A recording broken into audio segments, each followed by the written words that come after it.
Hello, everyone. I'm going to give you guys the opportunity to. Um, I see six people are in here already. I have a little nagging headache, and I think it's got a lot to do with like my sinuses. I need to pop me a Allegra D, and or maybe I need to drink me a hot toddy. But see, I can't drink while I'm on here with y'all because um I hope I'm not turning into a drunk because remember when I told y'all like I don't drink no brown liquor, and when I was drinking those hot toddies, it was bringing the mucus up, but it was burning. Shit, now it don't. When I drink that brandy, it does not really burn anymore. I said, Lord, I think I'm turning. My body is getting used to alcohol. I'm turning into a damn lush.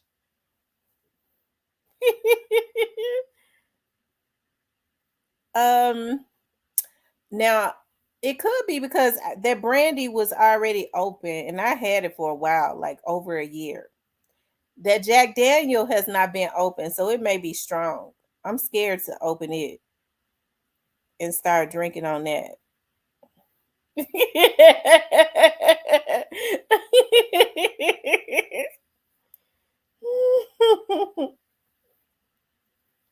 Yeah, I'm scared I'm turning into a damn lush.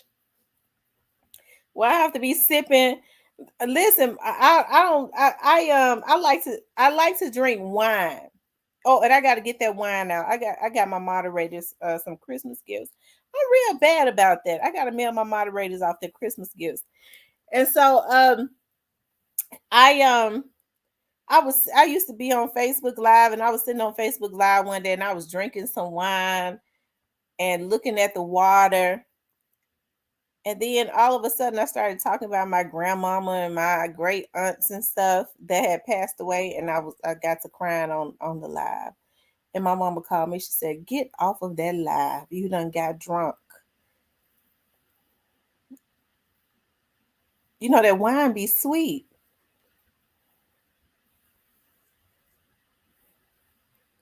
when it's strong. Chase it with water. Okay, chase it with water when it's strong. Okay, like I got a slight headache, and I think it's my sinuses. And I probably should. I'll fix it like maybe closer to the end so that if it I don't be thinking I get drunk. I don't know. Um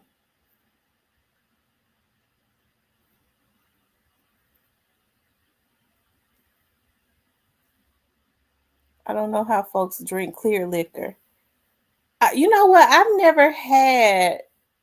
had let me tell y'all something. I had a Long Island iced tea, and I'm gonna tell y'all how long ago it was because my youngest daughter was still a baby. That was the year that I had her, and I went out with my friends for my birthday, and I had a Long Island iced tea, and it was terrible. I don't know why I thought it was. I don't know what I thought it was gonna taste like, but it was horrible. I've never had another one.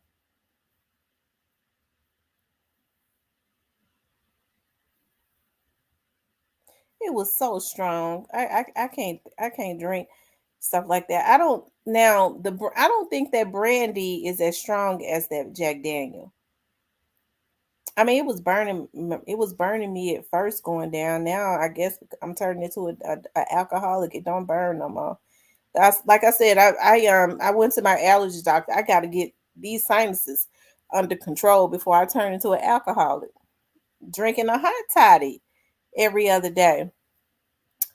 New to you says when I drink once a year is dark dose. Long Island. They have to make it right. Chase it with water. The hangover will be mild if you have one. Okay. New. I like Patron with Milo's lemonade. I've never had. I don't think I've ever had Patron. I don't know because like. Well, let me. I don't know because I think I've had vodka because when I go like to a restaurant and I get like a strawberry daiquiri or something, I think they put vodka in those daiquiris, but you can't taste it.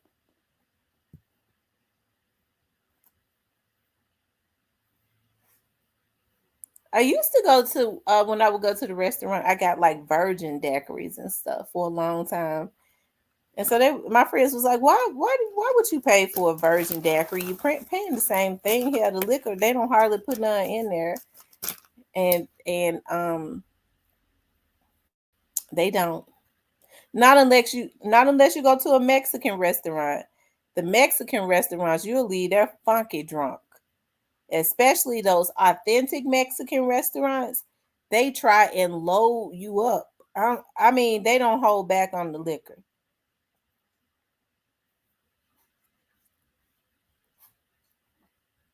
She said, I've never had Hennessy.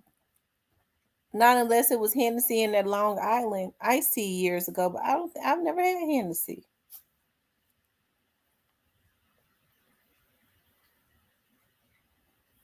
I feel like such a square. I've never smoked a joint.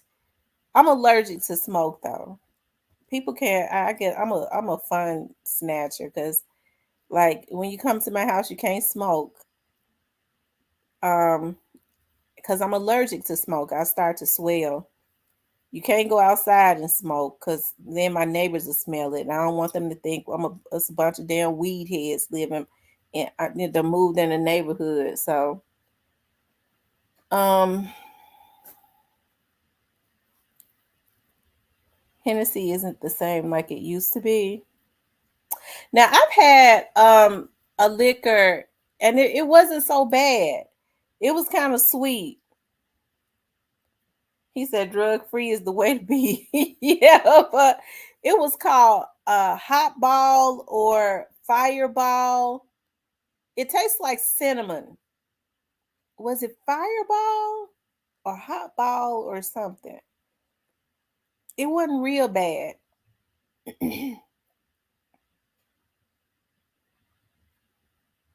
damn, damn that it's like a luxury pre.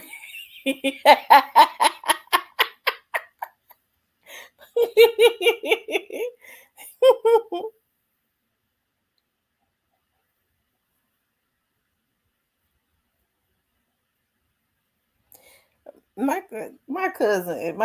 cousin. Well, they know that I'm allergic to smoke. They can't smoke around me. My cousin gonna say, I'm gonna go outside and light this joint. I said, Andre, no, no, I gotta live over here. You're not gonna make my neighbors think we're a bunch of damn drug addicts. He said, let's ride. He didn't want to be here. um Crown Royal, some of the best apple crown. I've never had Crown Royal.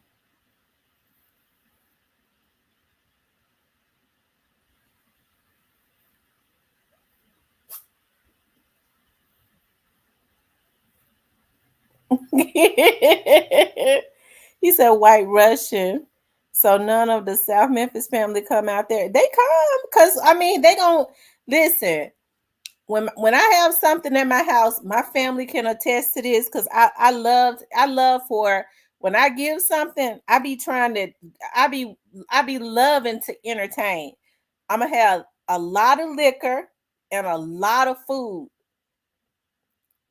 I'm telling you, I was doing it so much that I got tired. I was like, "Well, dog, but I was loving it.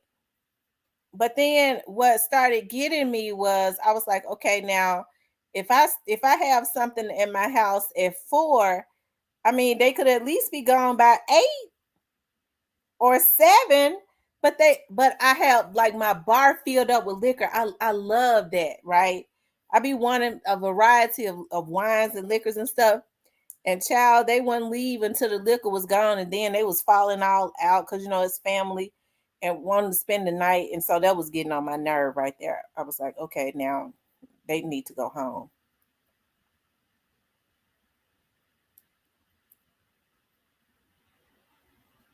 but no smoking. I said, dog, y'all, I'm giving y'all I mean, you eating good food, you drinking good liquor, but you mad because you can't smoke. You know damn well you can't smoke. because they know I'm allergic to smoke. What we ought to be able to go outside and smoke. You can't go outside and smoke. My neighbors, what my neighbors gonna think of me? Hell, I got to live over here. They gonna think I'm a damn weed head or a drug addict.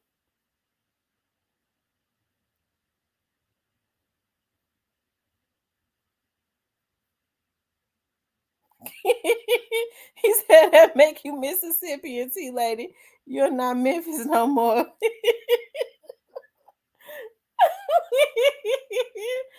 Oh my god.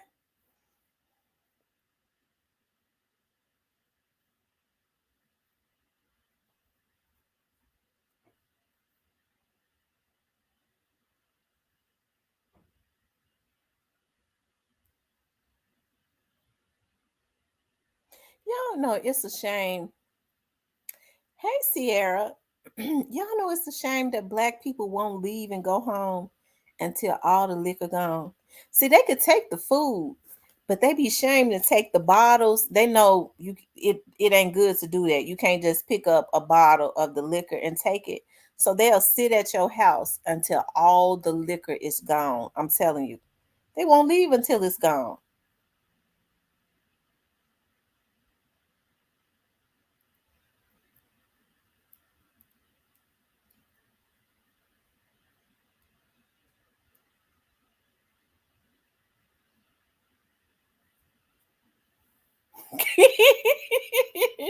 Player Cole said they probably smoke. What do they call it? They probably do. They call it pot. They would call it pot. Yeah, I have a little pot. But see, I don't whatever it is that my cousins and them smoke, it's not the real weed. I can't have that funky stuff circulating in the air around my house and everybody's smelling it. I mean, it's that's I don't know what that is that they smoke now, but it's not a joint. Tamara, you should at least let them smoke in the shed or something. No, that stinky stuff will the neighbors will smell it.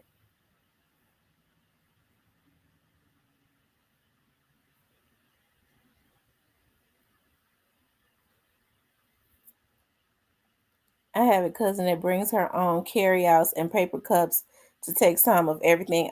I be here, y'all. Ooh, I don't listen. I, they all do it, but I have one cousin that like goes completely overboard. And I'm serious, like she goes overboard. She won't stop until I don't know why she does it. I think her kids be getting shamed too. Like she'll take a box and whatever it is, like she'll feel that like she'll take it all. If you ain't looking at her, she gonna take it all. I don't know why she like that.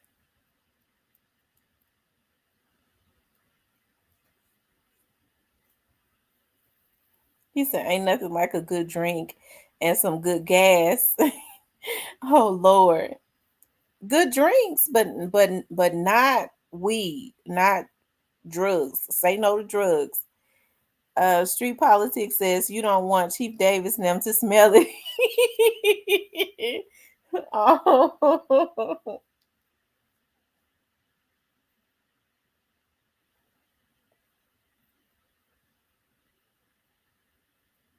you get greedy. I won't invite you no more. I'm telling you, that's what happens.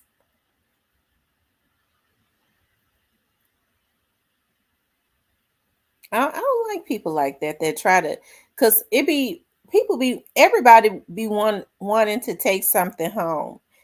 So why would you get it all and it's other people here that want to take some stuff home. Let everybody get a nice amount, because oftentimes what I'll do is them niggas get drunk and stuff. I don't mean no harm. They might be on here. I don't care. They know I talks about them. But they be getting drunk and stuff and they be all over the food. I don't be wanting no more anyways. Not unless I take me some out before they even get there for later. Because once they get drunk and talking and constantly fixing plates and shit, spitting and going on and laughing and lying and all that, I don't be wanting it. I don't be wanting it no more. I be wanting them to take it on home. That saves me the trouble of cleaning up a whole lot.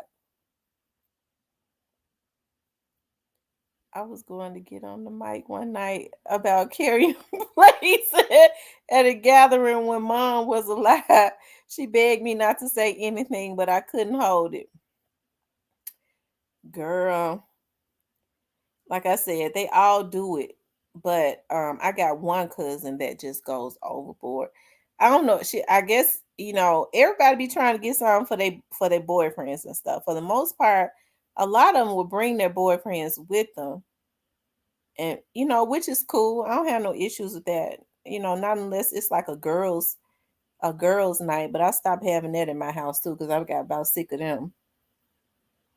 And I know if they bring their men, they going home. I can't stand people like that. Got a few family members who do that. I'm telling you, they will, and drinks up all the liquor. And that's another thing. Not only do they try to drink up all the liquor, they men come to drink up all the liquor. But I mean, I be having.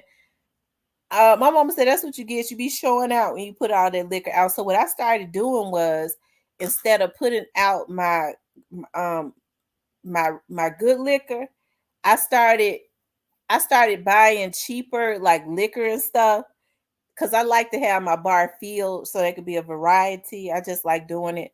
And that's when I started finding out about them cheaper wines and how good they was. I was like, well, shit, I want them too. But here's the thing, y'all, beer and all, they ain't gonna leave until it's gone. They wants the cheap liquor and the beer. And their boyfriends be come for the liquor. And I guess the food too. Have a bartender. Yeah, I guess that would be good. Cause I got a bar. She be buying McCormick vodka. You gotta have them niggas shots and cheap. You know what? I got a lot of cute little shot glasses. And don't y'all know they won't use the shot glasses? They just pour the oh, oh, yeah, but y'all know everybody got family members that do that type of stuff. They even have the children trained before they get there. They have them to get all the that's exactly what they do. Girl, don't you know it?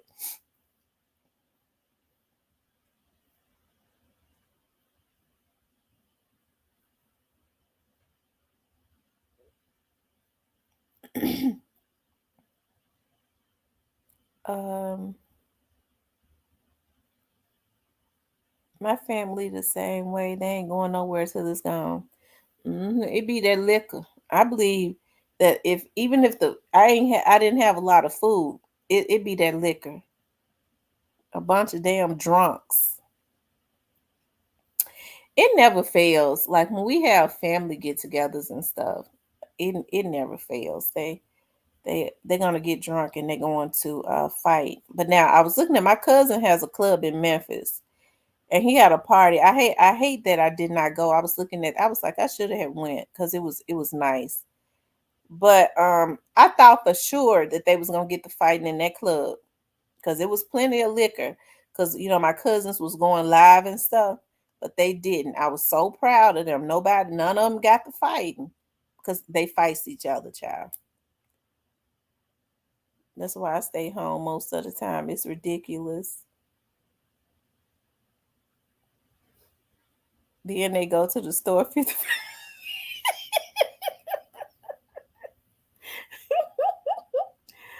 Oh my goodness.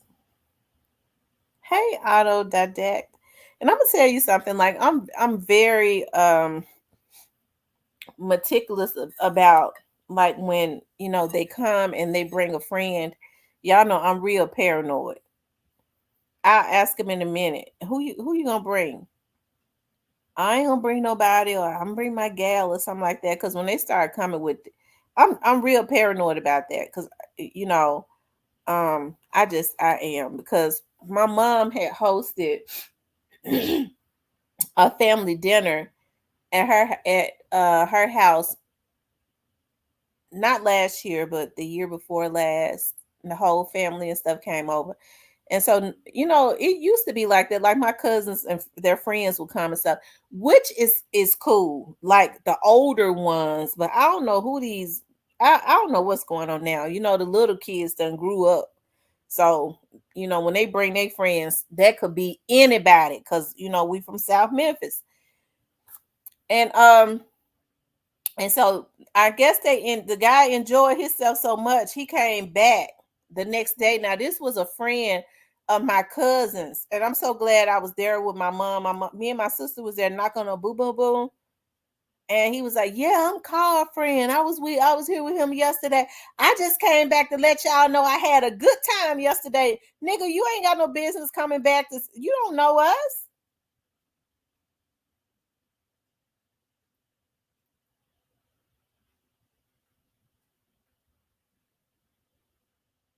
Memphis clubs always be on point, especially the rooftop parties, T lady. My cousin owns a club in South Memphis. They fixed it up. It's real nice. They had Champagne Evelyn there, Evelyn Champagne or something. Sometimes they be having different people there performing. That I know they had LaChat there one time. Nowadays you can't let just anybody to your house. Some people be right. And I'm very paranoid, especially now. I'm real paranoid about that. Like I started becoming real paranoid about certain stuff, but it's even like with me doing my TV show, because I told y'all about that time I had this guy that was calling me. They finally arrested him because he called me for 3 years harassing me. And so I was brushing it off, and eat like every year it seemed like he got more and more sadistic. His name was Victor. He got more and more sadistic, and I'm gonna tell y'all what made me start decide to go and start filing reports on him. At the time my girls were younger, they were still minors, and he started talking about, I'm gonna f your little girl, I'm gonna f your little kids and make you watch. At that point I knew he was sick. Like I already knew he was sick because he was calling me, cussing me out, telling me, I mean, he was obsessed. And so what they later found out, because even when the police officers, the investigator that was on my case at that time, he had started showing his number right. So the investigator called him. I was sitting right there and asked for the wrong person, and he cussed the investigator out so bad it was ridiculous. So they finally traced him. Is this guy named Victor, and come to find out he had a history of harassing women. Like he would call the news stations and harass those women, but it was not as sadistic as it was with me.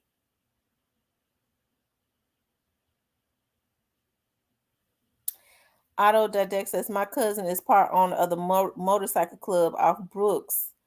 Street Hogs. Oh, okay.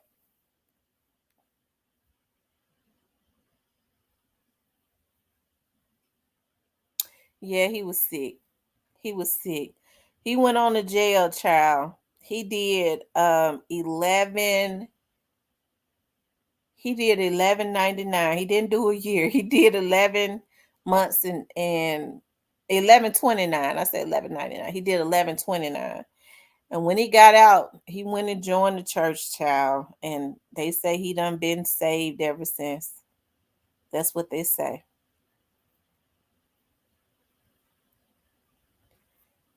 Hey, Bama boys. He said chilling in the bushes.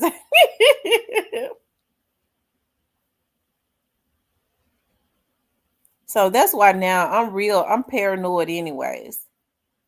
And yeah, he don't went and joined the church, I tell you. And I'm paranoid about people anyways.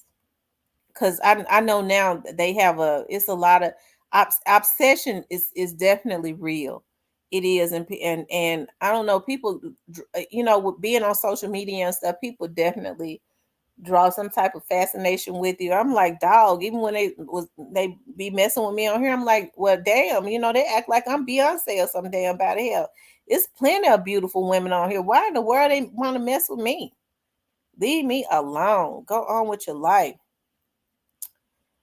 Tam, off subject. I wonder if it's Cap, M. Obama and Barack in fear because they know too much.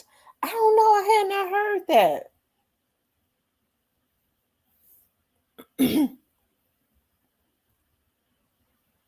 And we still in here though, ain't it? I'm paranoid, but I ain't scary. That's the difference. Like I keep my head on swivel. I'm just real security conscious anyways. But yeah, I'm real security conscious and I don't roll with people that's not. I'm paranoid, but I'm not scary. Those are two different things. What kind of guys do you be meeting on? What kind of guys do I be meeting on here? I haven't met anybody on here. For the most, if you're talking about if have I met anybody in person, I haven't. I was in the Walmart. I'm gonna tell y'all something. I was in the Walmart one day, and I had my mask on. I make sure now that I cover everything all the way up to my damn eyes now. And somebody saw me and was like, Tamara, you're Tamara. I know that you are. It was like I thought that was you, and then I waited to see. I was following you to see if I could recognize, waiting for you to say something, and I said, "That's her." I said, "Oh God, you can't hide with that mask on." I said, "Lord Jesus." I said, "Oh Lord," but that person was nice or whatever. And I'm telling you, like, yeah, but, but for the most, I haven't met anybody on here. Brian says I'm gonna miss out on my blessings being paranoid. Brian, I'm very paranoid about people. And here's the thing, like I've had to like sometimes I go back and look at my lives and I be hating sometimes that I be snapping people up because people that's just troll that's just coming here, they don't really know the history of like what these trolls have done and how they violated out what the things that they've done in here. So when I see new people and they start asking me quite a bit of questions or they say something, sometimes my guards will go completely up.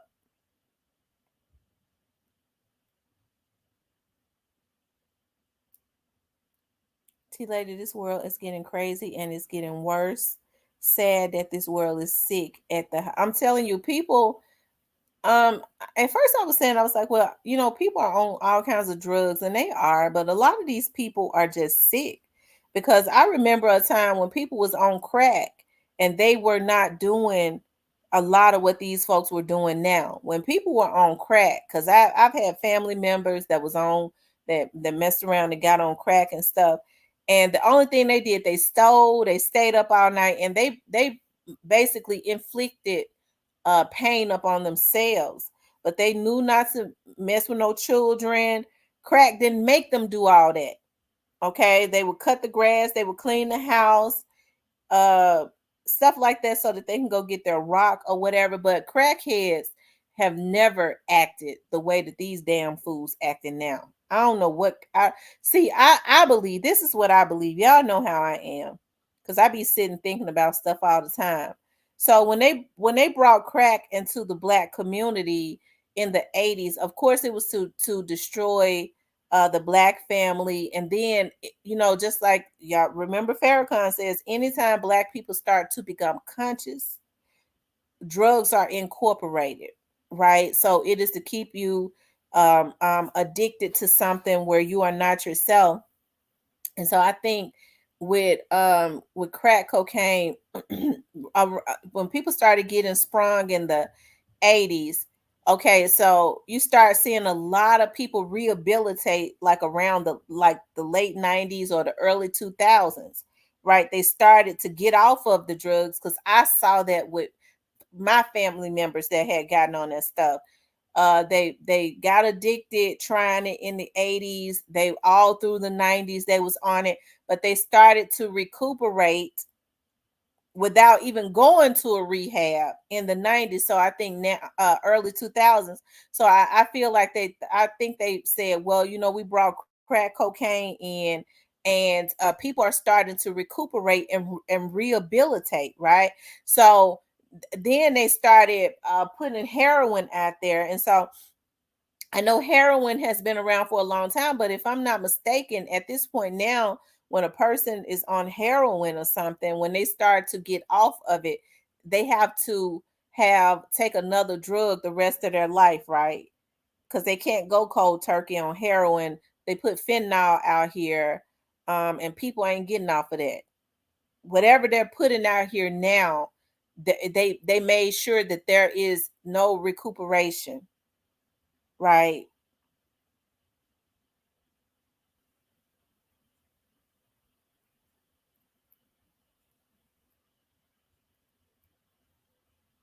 Right. Because I've heard people say heroin was around in the 70s.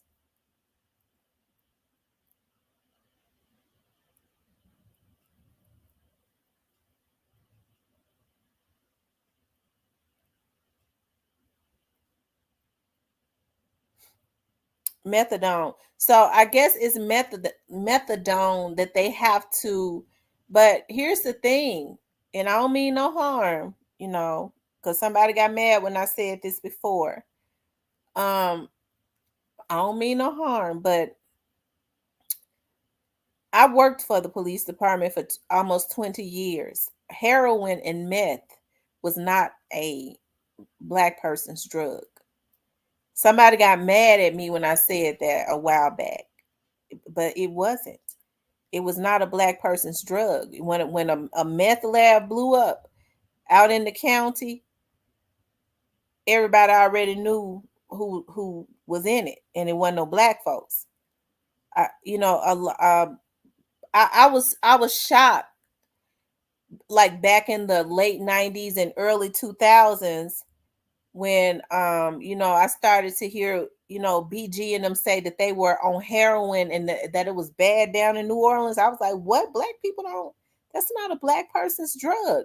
But now you see a lot of these younger people on it now, especially meth. And there's a lot of black kids on meth now, and it wasn't no black kids on meth. So now they got meth labs. Heroin was from 1870s. Wow, I didn't know it had been around that long. Jesus. Cypress says rich white man. Now cocaine is a rich white man's drug. That's the reason why I be joking, but I be for real. When these folks get around here bragging, like, yeah, I do coke, and I'm looking at them. I said, nah, they ain't doing no coke because they can't even afford it. They doing crack. They might be doing crack. Cocaine is a rich white man's drug. Oh no, and a rich black man's drug. You find a lot of doctors and lawyers and stuff that do coke. um, it's sad, T lady. Men are more jealous women this day and time when you're beautiful, smart, and got a fan base like yourself. The hate spreads, so continue to never trust no one but God. Big facts, T. Thank you. And I do. I think it's sad though. That that people are just so dogmatic. I'm a I'm a cool person. I am. I hate I have to be so paranoid. Whereas I can't trust nobody. Nazis and kamikaze pilots were on meth. Heroin was the drug of choice for most in the 70s. Player Fly wasn't playing though. He lives that life for real. What is it that Player Fly be on? Do he call himself do cocaine? Crackheads was sociable and can function back in the 80s and 90s. This new stuff turned people into right.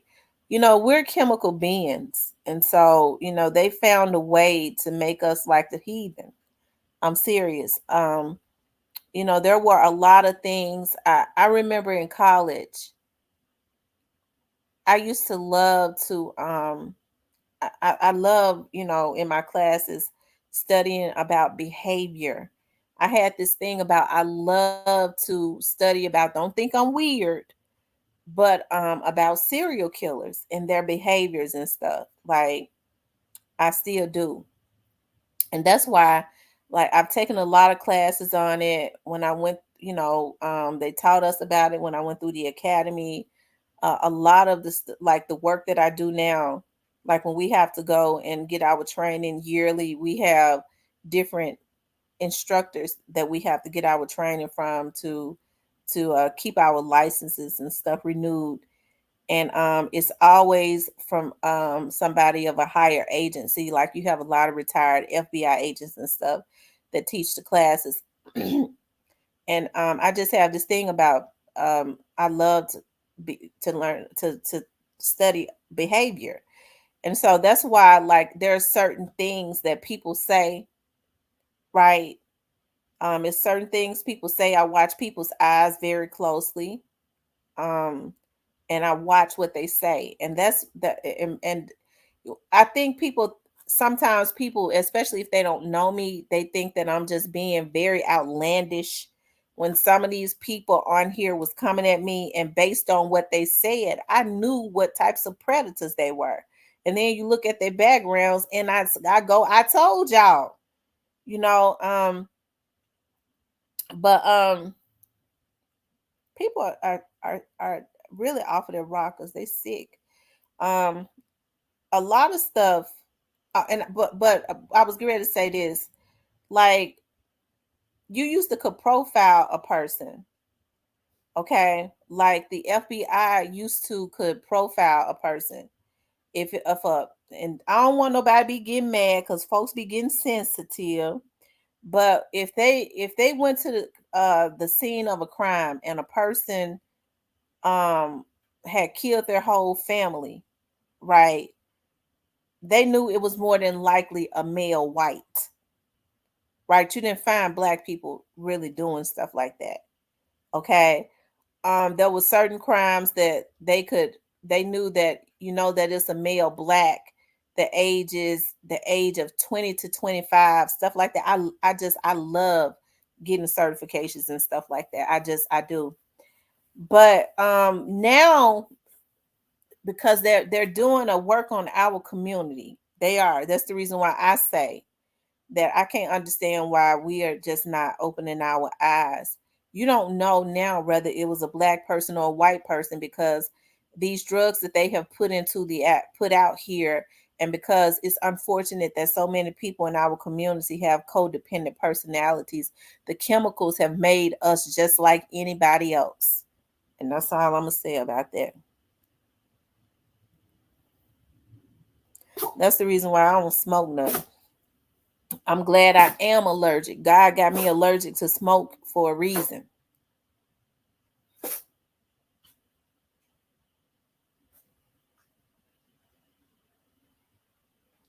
Hey, Big Pressure. Cypress in here. I didn't see Cypress fly on weed, coke, and drink. So Player Fly be drinking that syrup. They call it syrup, right? That scissor or syrup or whatever they call it. It's got to be something wrong. I can't understand why these boys sit and drink that syrup and it's liquid heroin, like fentanyl. One of my friends that works for the police department, he was like he said to me one time, and I had no idea that this is what fentanyl was. He said, "You know what fentanyl is, don't you?" I said, "No, what is it?" He said, "A horse tranquilizer." How in the hell are people getting horse tranquilizer? That's not even something that should be readily available to the public. But why in the world would you want to put a little bit of horse tranquilizer and whatever it is that they do with fentanyl? I guess they shoot up with it too. I don't know. But why would anybody want to get high off of that?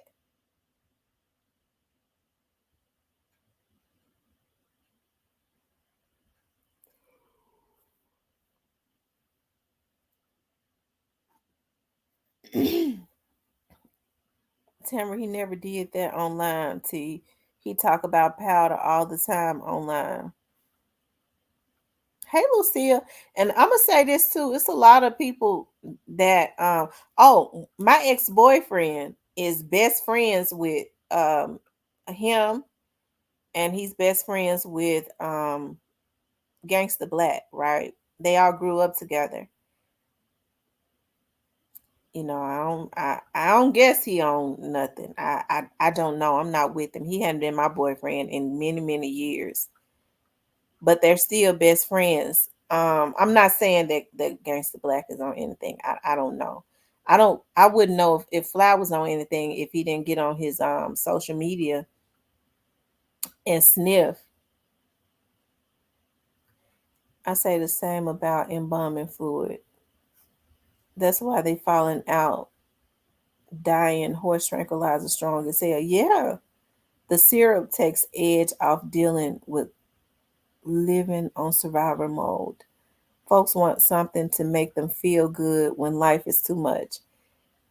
Well, it all comes down to people going to have to start getting help, you know, because when they come down off of that high, those same problems that they running from are going to be right there waiting for them. It's going to be more problems waiting, as a matter of fact. Gangsta Black, another South Memphis dope. I like Courtney. Don't say that. I don't know if Courtney. I don't believe Courtney no dope head. I like Courtney. It's just stronger forms of PCP. If you ask me, 49 likes. Y'all get the likes up, please. Get the likes up. That Funky Town will mess you up. Now, what is Funky Town? So what is Funky Town? What drug is that? Funky Town.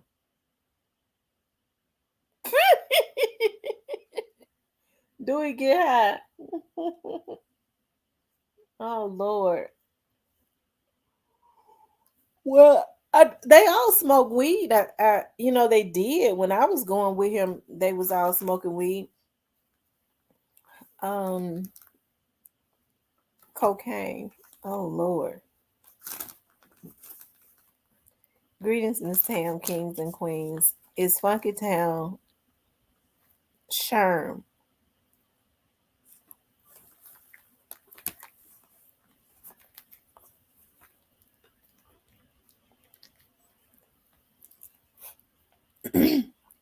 It's Newski TV, South Memphis. Yeah, shout out to South Memphis. I can't understand though why these young men, this is what I was getting ready to say, drink that lean when lean is liquid heroin. It shuts their kidneys and stuff down. It's doing it makes them look old. I mean, real fast. It's doing a number on them. Okay, so Funky Town is powder. One of my friends told me, and I kid you not, I used to talk to this guy, and I guess I'm a little green.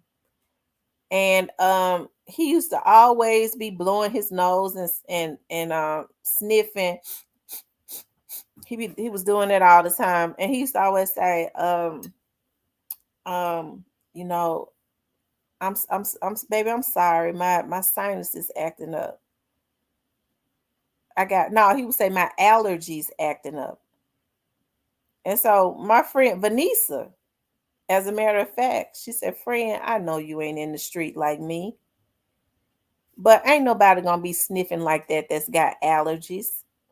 That nigga snorting. I hollered. I said, I don't think he on nothing. She said, that nigga snorting. I said, I don't believe that.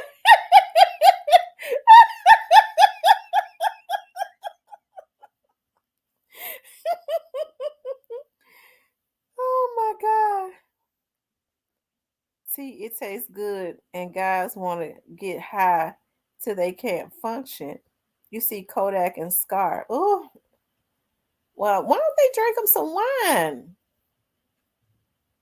Yeah, she said, friend, I know you ain't in the street like me, but don't nobody sniff like that that's got allergies. But I have sinuses. She said that nigga snorting. I said, well, tell me the signs of it. She said, if he always his nose always running, he always blowing his nose, he always asking to go to the restroom to get tissue to blow his nose and stuff like that. He always sniffing, that he's snorting. So the next time he came into my house, I sat on the couch looking at him. And I was like, I wonder if he gonna ask me if he can go get some tissue. And sure enough, he did. I said, oh Lord, he probably is not snot. He said, can I have some tissue to blow my nose? I said, oh Lord, I wonder if he's snorting like she said. Brian says syrup is relaxing like a muscle relaxer.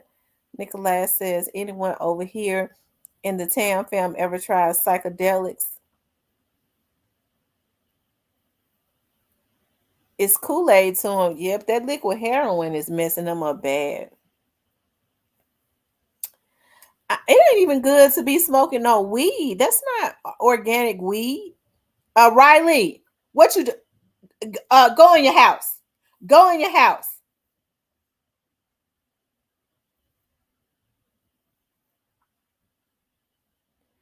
West Coast. It is accepted yet not sure. I'm not playing with you, Riley. Me too. I don't have to get high.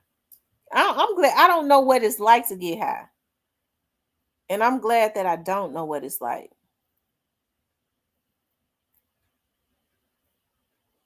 I'm just trying to figure out though, is it like a psychological thing? What I've asked people, I said, what is it that makes a person get sprung? Because we know that it's something that they put in the drug, but it has to mess with the mind mentally, psychologically, to make them want it consistently. And somebody told me that had been on drugs before, they said that the reason they get sprung is because they're chasing that first high. When they get high the first time, they're consistently getting high, trying to feel like they felt the first time they got high. Oh, that's a sad state to be in. Oh, Lord Jesus. Mm-mm-mm. My thing is, if you know what drugs have done to people in your family, you saw how they suffered, you know what it does, even if nobody in your family has been on drugs, why are you going to go try it? You think you better? I don't understand why people do it.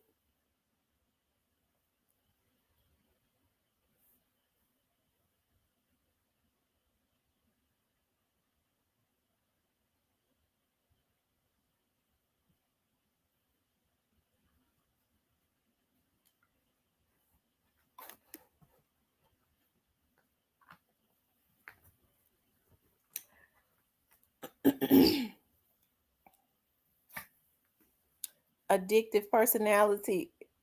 It's unfortunate that a lot of people in our community, and I'm serious, have codependent personalities. And that's just, that's just sad to say. I smoke cannabis and feel no health or moral regrets. The weed now is way different than the past. It smells different. The weed that you would smell growing up, it smells nothing like this shit that they got now. I wouldn't even smoke weed as funky as what the I wouldn't even want to smoke nothing that smelled like what they smoking now. How could you smoke something that stink like that? I'm trying to be high off your best friend. Lord have mercy. He trying to be high off of my best friend. I sent her a message and asked her if she wanted to come on here. She ain't answered. You know, she got a tax business. She's been doing taxes. My mother's side has an addictive tendency, which is why I never indulged. Weed is different. You seen what Cat Williams said, the homeless people at the park. In Cali, we always had that, what folks call new weed. Mm. The men are very nice in your profession that would love to meet you.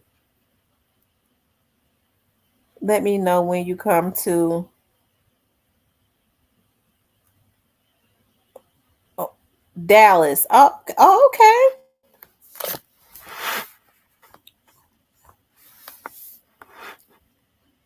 Um, Miss Nelly says, Lust Demon, you scary. We offer Cypress. Cypress, my friend is not like those passive women that you've dated in the past. Dallas, you will have a great why? A great time. I like Dallas. I got some cousins that live in Dallas. Um, yeah, I like Dallas. I like Dallas. That's the same thing that one of my friends in New Orleans said. She was like, "Girl, you just need to get you a New Orleans man." I said, "I am scared of New Orleans men." And I know it's a New Orleans men in here, so don't take that personal.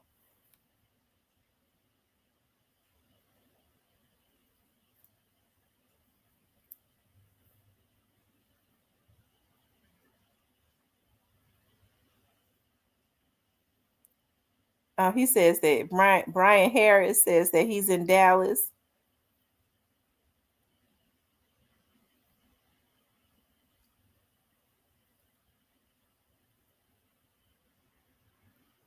I won't say New Orleans. I'll say Louisiana as a whole. Because I'm gonna tell y'all something. Those guys down in Shreveport port was killing their girlfriends. In Shreveport, they was when the guys in Shreveport was killing their girlfriends.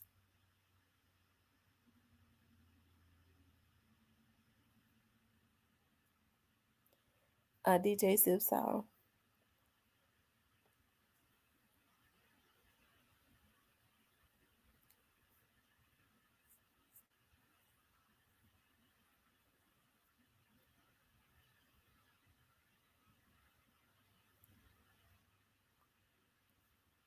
They have great places to eat and hang up. They are very nice guys. Oh, okay. So y'all saying the Texas guys are really nice guys.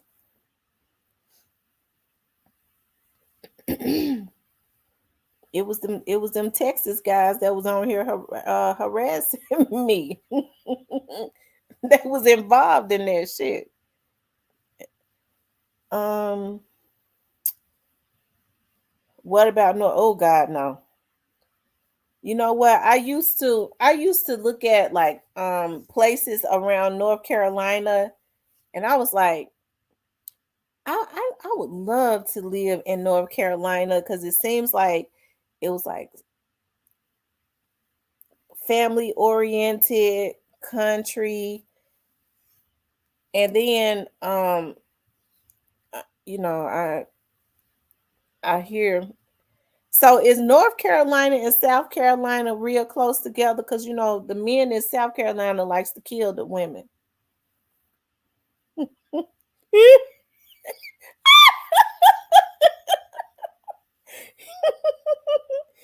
How near is North Carolina to South Carolina?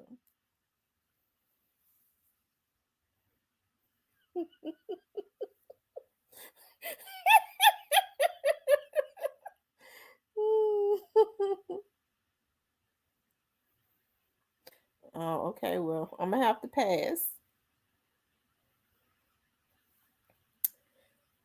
Colorado Springs is the place, T Latin. Colorado Springs. Well, in Colorado Springs, in Colorado, that's where they start having all those mass. They always go crazy and go up into the movie theaters and stuff, and do that. So it's something wrong up there too. Dumb Ray hiding in the trunk. But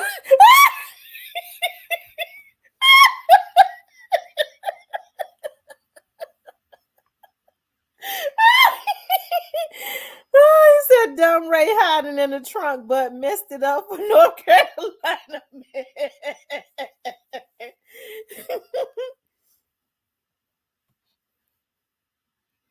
I used to talk to this guy from New York, and he used to always say he wanted to. I don't know why he would always say I want to move to North Carolina. I said, "Oh, well, you need to move there then." He was like, "I want you to move with me. I'll buy you a house, and I'll buy you a house, and then you could grow you some flowers, and you don't have to go nowhere." I said, "Oh my God, so you trying to take me and hide me and put me up somewhere?" No, but he was dead set on North Carolina. I don't know why he might have. Oh, he told me I could grow me some flowers around the house. That was weird. Has anyone visited the Geechee Islands in South Carolina? Mm-mm. They do voodoo everywhere. Yeah, they do voodoo everywhere because there's a voodoo. Block Rich, yo, you got me tickled. Um,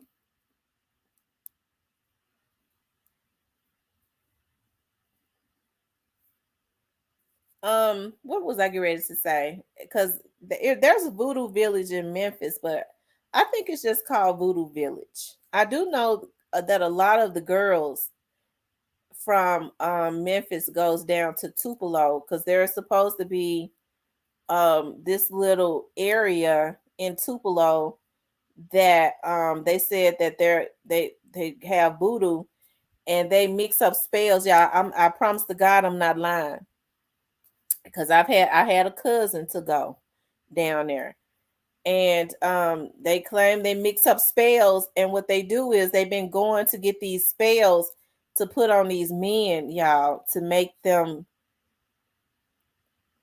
Like I said, if before if I had to put a damn spell on a man to make him want me, to make him leave his woman or whoever he with, to bind him, I would feel like I'm less than a woman. I would never want to put a spell on somebody just to make them want me. Yeah, they go get those love spells. A man did it to me. I told y'all he did it to me.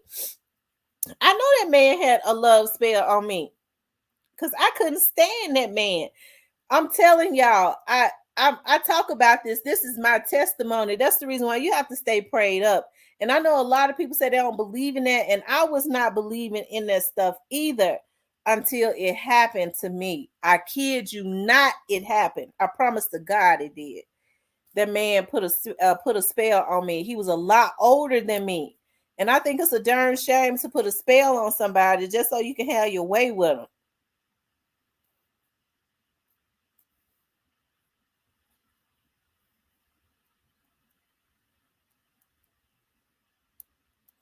I'm absolutely not lying. When that man would come around, I'm gonna tell y'all something. I'm getting ready to tell. I'm getting ready to tell y'all the God's truth of how it went down. I had to let him. When that man would come to my that okay, so this is how it went down. When he would come around, I would hide. Like yes, I loved Josephine Baker. I read her books. I I was speaking about Josephine Baker like a couple weeks ago. I was telling people how Josephine Baker had came from St. Louis and that she ended up joining this review or whatever they called it, and she made it in Paris because she was this black woman dancing on stage, and a lot of the people that lived in Paris was not used to seeing uh black people like that, and they said she was exotic, and they was just in awe and fascinated with this black woman dancing on stage, and that's how she was able to make it over there in Paris.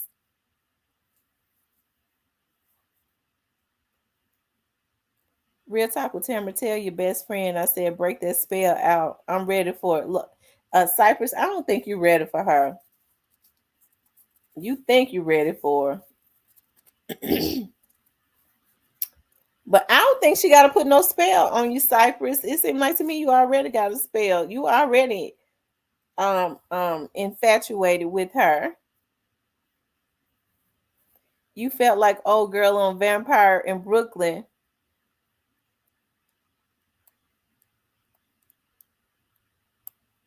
So we're retired and off the market, but I still like the idea of romance. Me too, Althea. I do. I'm like a sucker for romance. Um, he show ain't go to bed, Cypress. Cypress, you gonna ride. You ready for that? I may have the last name wrong. I'm talking about a voodoo chick. I know who you're talking about though. What from out of Tupelo? I don't know who it is. I just know that some girls were going down there to Tupelo getting those loves caught themselves getting love spells. That's the reason why men got to be real careful because I'm gonna tell you something. I think a lot of men thought that they were being safe because back in the day they was talking about, you don't put stuff in your spaghetti. They'll put stuff in your spaghetti or whatever. I had a man tell me that one time, I won't eat your spaghetti. I said, motherfucker, I don't want you like that to even be trying to put nothing in your spaghetti hell because I wish you would go on. But that's absolutely gross. But I think what the girls do now when they give them those spells, they're putting that stuff in their coochie. So men love coochie, the ones that's straight. So they don't think twice about it. They be trying to get up in anybody and anything. But these girls need to be careful. It could be the reason why a lot of these men snap out on them.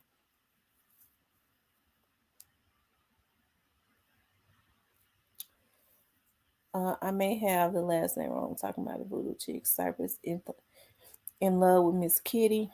Tam, why you laugh and giggle yet not read my comment? I didn't see it. Nikolai, what did you say? Was that you that wrote the girl? See, I don't know any voodoo priests. I don't. I've never gone to. I would never go to nobody to mix me up no love potions for no man. If he don't want to fall in love with me just by getting by on his own, I ain't gonna go get no potions to make him. That just means he's not the man for me.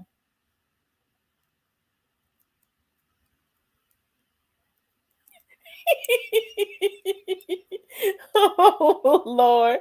He said, shout out to Voodoo Coochie, Lord Jesus.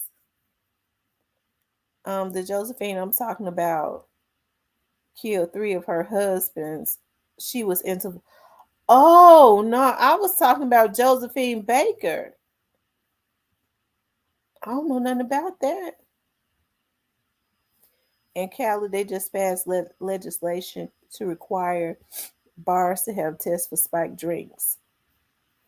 Well, good.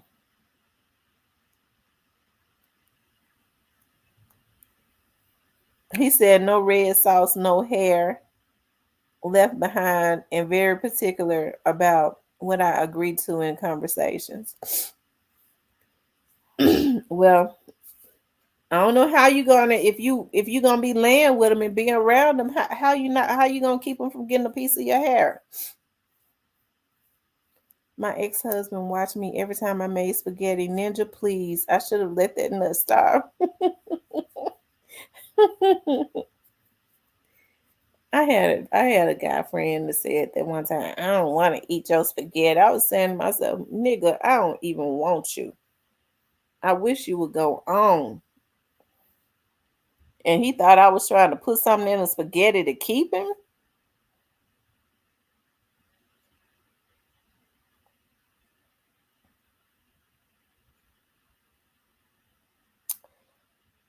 But Them love spells backfire. Yep. I'm gonna tell you how I know they backfire.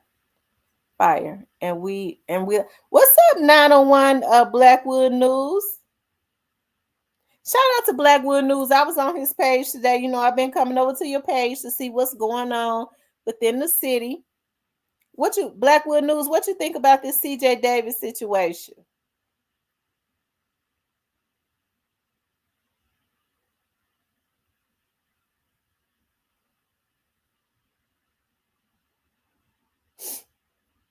Yeah, shout out to Blackwood News. He be out there before the national media be out there.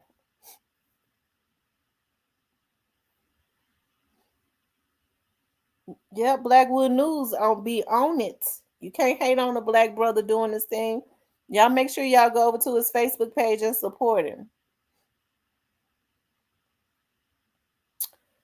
New to you says right. It was hard. It's a lot of young. It's a lot of. I'm starting to see more and more black men that be on YouTube that are promoting positive messages, and we have to support them when we see black men that are breaking away from what's popular because you have more men now that act like a bunch of damn gossiping bitches that keep shit going all the time. You know, instead of I like what Blackwood News is doing. I like what I be seeing a few other more is and it's very little of them. And so we have to, ladies, when we see black men that are promoting positive messages, we have to make sure that we encourage them because men like to be encouraged. Okay. Um, Tamara, did you see Mia J? I did. I saw Mia J's interview. I did. I talked about it today in the I talked about it today in the members. Oh, Josephine Gray. Okay. Blackwood News, what's going on out there in the streets tonight? Is it safe out there or are they out there acting a fool?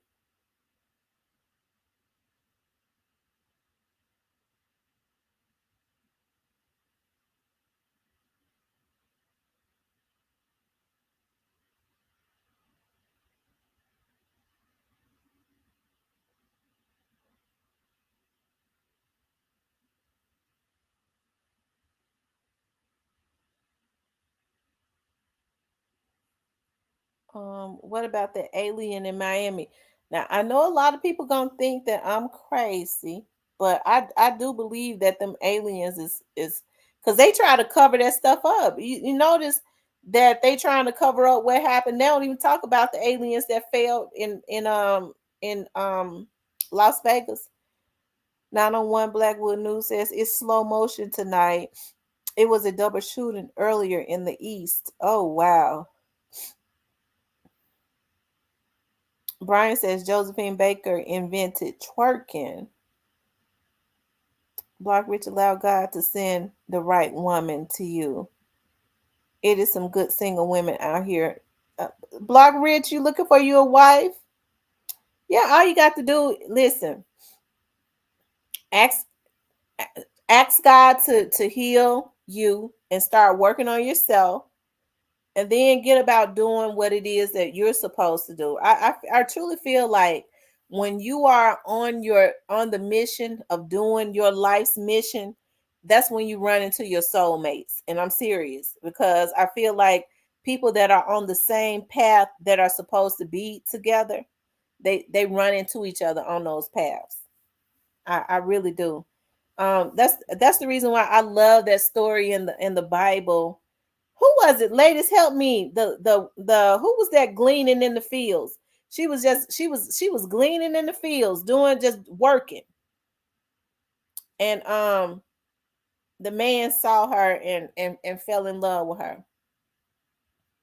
Get about, doing get on your journey, get on your life's journey. And then that's when you start running into everything that you will put on this earth to run into. Because we're all here on a mission. Yep, it was Ruth. Yep.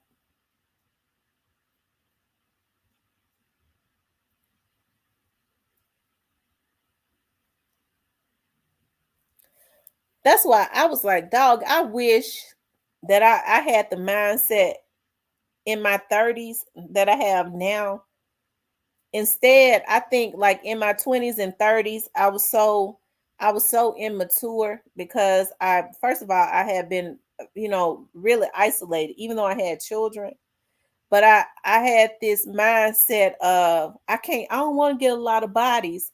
So when I was in relationships, like I would be in relationships for a long time. When they would mess up, I would quit them. I wouldn't get back into relationships for a very long time. Then when I find like it was just all botchy, right? And all that was going on in the back of my head was I just don't want to be having sex with a lot of men. Right. And so then when I would get another boyfriend and we would break up, I would go, dog, now I've given up my goods and it didn't break and it didn't work out. So I know I'm gonna be with somebody else. I just kept thinking I just don't want to get a lot of bodies. Like I know that's weird, but that was like my thought process, right? Which was weird. I just wish that I had the mindset, but of course, as you get older, you start to you get mature, you become more mature anyways, right? And so that's the reason why now I'm real cool. Things don't work out. Hey, it's all good. I don't want nothing that's not for me because everything that has been for me, it has fallen right into my lap and it just worked out smoothly. I'm not gonna be dealing with no man that makes me feel a certain way. I work too hard. I have a lot going on for myself. I've worked extremely hard and I'm not where I want to be, but I don't want to deal with no issues that I don't have to deal with. You want to cheat, just we can't be together because I'm not going to deal with no other woman because I'm going to tell you something about women. They like to taunt other women. Men don't think about that. They don't, but that's what they do. Especially if they feel like the man that they messing with got a woman that's got something going for herself. She really don't want the man. She's in competition with that woman and she's going to taunt that woman and that damn man is such a damn fool. Men don't think about stuff like that. They don't. And they end up losing good women. And then after they've lost their good woman because that hood rat that's in disguise was in competition with his woman, she go on about her life. She got to go find another man that's got a good woman that's got something going for herself so she could prove to herself, I'm better than her. That's how they are, right? So I don't want no low vibrational ass motherfucker in my life that's weak over some coochie, right? A freak, because most men are when they weak minded. I don't want that in my life. Anything that's for me is gonna flow right, and I'm okay with that. Okay. Right, because a lot of times women become so obsessed, men be out there cheating and stuff. They don't, these women, they be freaks, a lot of them. They don't understand what they're bringing their woman into. These women have mental illnesses. Anytime you're consistently comparing yourself to another woman, you slick mentally ill, anyways. You slick mentally ill. So these men be bringing a night good women into stuff that they ain't necessarily got to bring them in. Because I'm gonna tell you something about a woman. I do private investigative work. They always want to know everything about the other woman, and that ain't even her issue. You know damn well that man was married. You know he married. Why are you trying to find out something? She don't even want to know nothing about him. She want to know everything about his wife. He just trying to hit something, but all the time he got his wife's life in danger.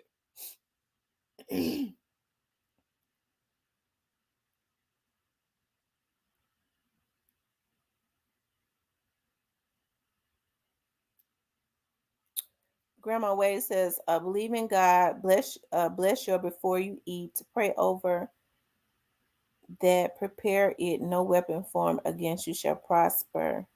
Shall not prosper." Yep, Cecilia. That's what happens. Next thing you know, they going and trying to Oh, what I was gonna say is that stuff do backfire, and if people don't believe that people deal in magic, listen, it's a lot of people use stuff for the bad. I'm telling you, they use it for evil. My cousin, the one I was telling you about, that was messing with the married man. She had some babies and stuff with him. He couldn't stand her. He didn't he couldn't stand her. His wife finally, when she had that third baby, his wife finally got tired of him and divorced him. She finally got tired of him and divorced him when she probably had should have been left him. And after she couldn't go, she didn't go down there. I guess she thought at this point she had him, and she couldn't go down there and get that whatever them have them folks to mix up that love potion. I'm telling y'all, she did it faithfully. Whether folks believe it or not, she did it, and it backfired on her. That man got to a point he could not stand her guts. He could not stand her. He had lost his wife. He had lost his family. And it's like it backfired. He's all of a sudden he started hating her, right? And then he took her to court and took them. He took her to court and took their children because he couldn't stand the sight of her.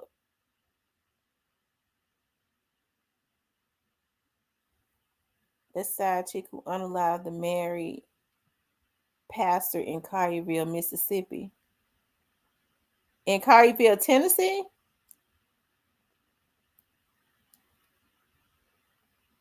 It's a Collierville, Tennessee.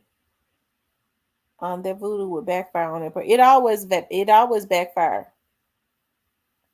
Like I said, I don't want nobody up under a spell. If he can't, if I would enter, exchanging energies and vibrations with him, if he ain't feeling me on that, you know what I mean? I don't want it. I want it because it needs to be authentic. I don't want nobody up under no damn spell. Some women are so paranoid about if their man is cheating, they just F the whole vibe up. Well, that's true, Brian. A lot of women, I'm gonna tell you something. A lot of women, because I've gone through it, and I'm not perfect. I've ran off some good guys. I ran off a few good guys. Some of them, because one of my ex boyfriends had reached out to me on Facebook. Said, "I be on your live sometimes. I ain't not you, nigga, because you was a cheater. I ain't talking about you. Because if you talk to him, he might say I ran him off because I always accuse him of cheating. I caught the nigga cheating, and he was a cheater, and I didn't run him off. I quit him."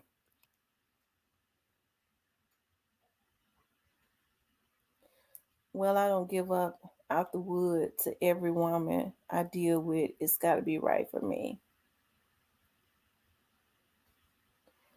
Um, Black Rich Miss got some good, beautiful single women. Um, but there have been a couple that I ran off because I was very insecure. I was. And I think about it, and I was like, dog, I didn't even really give them an opportunity because I was so paranoid. And as I started to really, really like them, I really became paranoid. So one of them said to me one time, because we still pretty cool. It didn't work out, but we still pretty cool. He said, I really believe you subconsciously ran me off because you started to like me. I thought about that. I was like, I did start to like him a whole lot. It started to scare me. And I did start nagging him quite a bit, and it did run him off. And I was like, well, when it ran him off, I was like, well, you know what? He must have been doing what I said he was doing. So at least now I don't have to worry about him cheating. Oh yeah, I'm gonna have to see that see what Miss T about. New to you, yes, that hurt my heart. Assassinated her in front of her son, shaking my head over a man who didn't want her. Mm-mm-mm. Men always want someone they think they want until that woman peaked that bull. Then she says to herself, "This what I signed up for." Mm-hmm.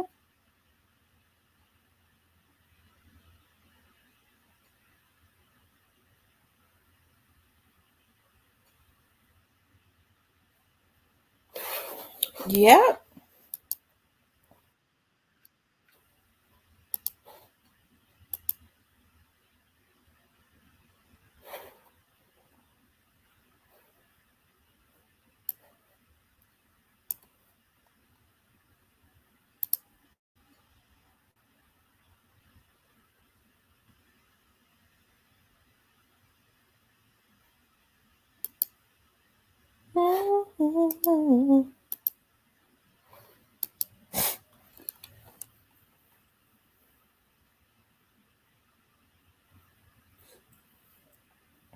Block Rich said,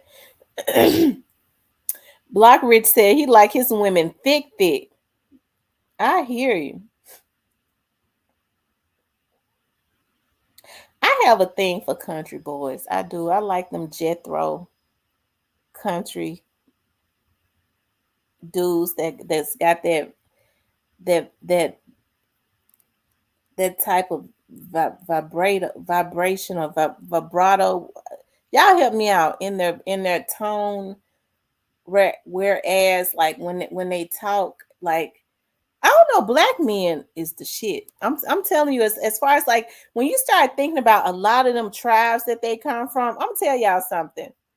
Y'all remember I told y'all who what my favorite movie was, right? My favorite movie is Shaka Zulu.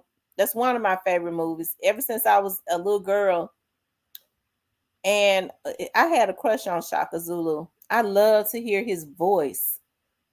I used to talk to a guy who had that roaring tone in his voice. He didn't have an accent. He just I knew he must have came from the damn Zulu tribe. Hold on one second. But the real the guy that plays Shaka Zulu, y'all. And then I like brave men. I like them when they brave. Because it's too many sissies.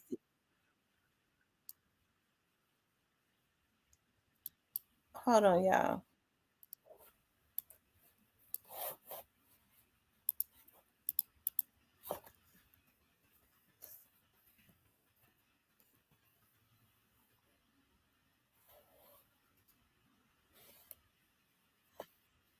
Woo! Lord Jesus. Listening to that man voice turn me on. And I'm serious, y'all. I'm not being extra. I'm serious. Listen, he dead now. Listen. I've always This been a the guy that played superstitious Shaka guy. When I Zulu. was very young, I used to be a goalkeeper, and I grew up as a goalkeeper. So in 1980, 81, Oh, Lord Shaka Jesus. Zulu was to come on screen, and 4,000 guys were auditioned just for the lead part, Shaka. Y'all, when that man talk, I trembles. Switch B said, I never dealt with no country man. I talked to a guy from New York. I like the hustle of New York guys. But they could be shisty, but I like their hustle. Honestly, they aren't. The good ones are few and far in between. That's why no one respects them. It's so difficult to date a black man now. All of them soft and weird. You know what? I think that's one of the reasons why I like to go look at like videos from the 70s and 60s and like men like before 2000 cuz I just it's just too much zesty stuff going on. I can't deal with a lot of them got their hair platinum blonde and they wearing tight jeans and they wearing fingernail polish. I can't get down with nothing like that. Long fingernails. Ain't no man supposed to have no damn long fingernails.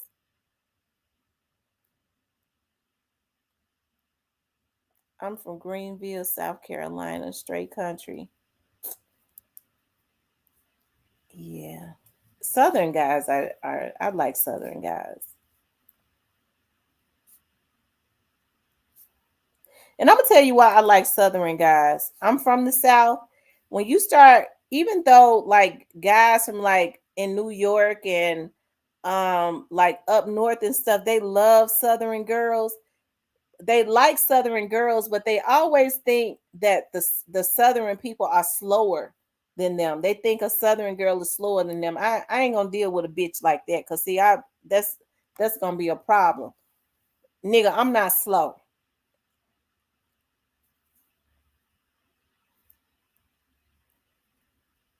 Bama boy, right. Um, and they're so jealous of women. Yeah, real men don't. Like I gravitate to guys that have that old fashioned type of what's the word I'm looking for, when they have that old fashioned type of mentality. They're not jealous of women.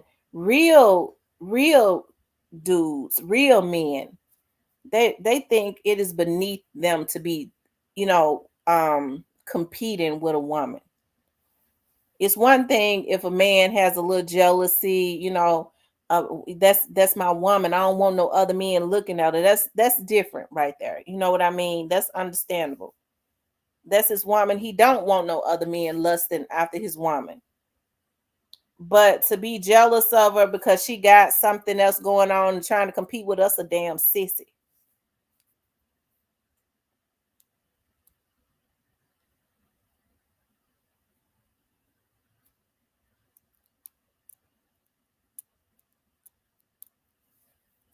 Yeah, I used to talk to this guy from New York. I don't even know how he it's so weird how we ended up being cool. I don't even be on Instagram. Like he had found, I don't know, I guess I don't know how my Instagram would even come across his Instagram. I don't know, but anyways, he started liking my pictures and stuff.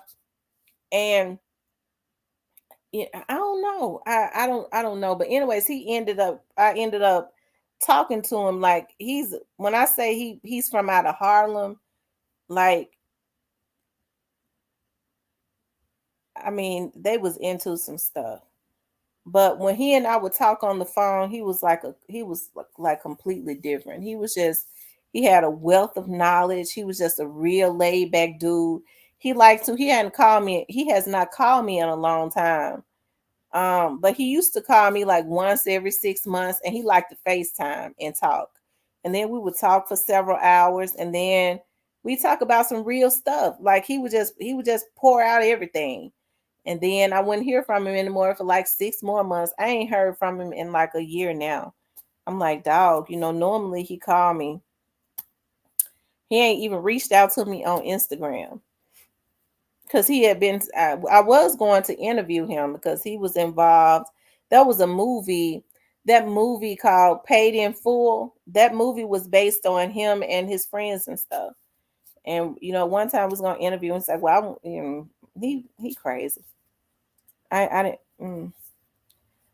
Um, Brian Harris. I like class. I like a classy free. Lord Jesus. Yeah, New York dudes be cool. It's a lot of stuff he said to me that I always, take with me. Like I remember he said to me one time, I was talking to him about something, and he said, "You know what your problem is, Ma? You know how they talk. You know what your problem is, Ma?" I said, "No, what is my problem?" He said, "What you do is you let people know how intelligent you are, and so they try and destroy you." He was like, "It would be best if you don't let people know how intelligent you are." Um, Facts, because when a real man leaves, you will know. So no need to perform in a jealous, obsessive manner. Either you with me or not. Right. Either you with me or not. But me and him used to like I never would have thought that he was like what they had depicted, like they had described, because when we talked, even though you knew he was a street dude, like we talked about everything, and he was not. I never would have. I knew he was street, but he had a heart. That dude is a good dude for real.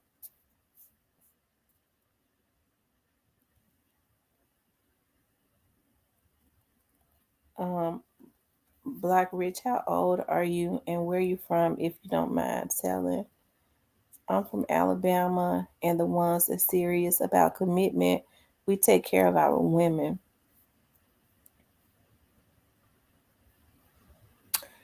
Oh, it sounds like it's raining. Oh, I'm gonna sleep so good tonight. I love to hear the rain when it hit that lake. Um, the number one reason men cheat their women aren't freaky enough. Oh my God. Oh my God. Brian, are you serious? So you mean to tell me men mess up their homes for women that's eating booty? Cause I don't eat. I'm not gonna eat no damn ass, and I don't want no man that want his ass ate.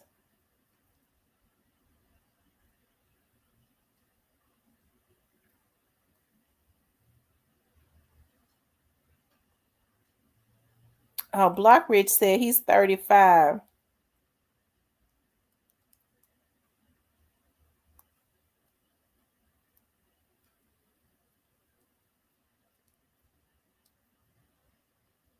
I'm the same age as Willie.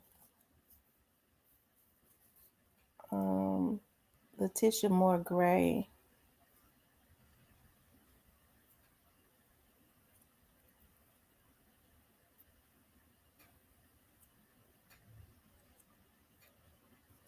They want baby want them women that are porn stars, ex porn stars, undercover porn stars, and that do what porn stars do. You got weak men that'll walk off and leave they kids for that.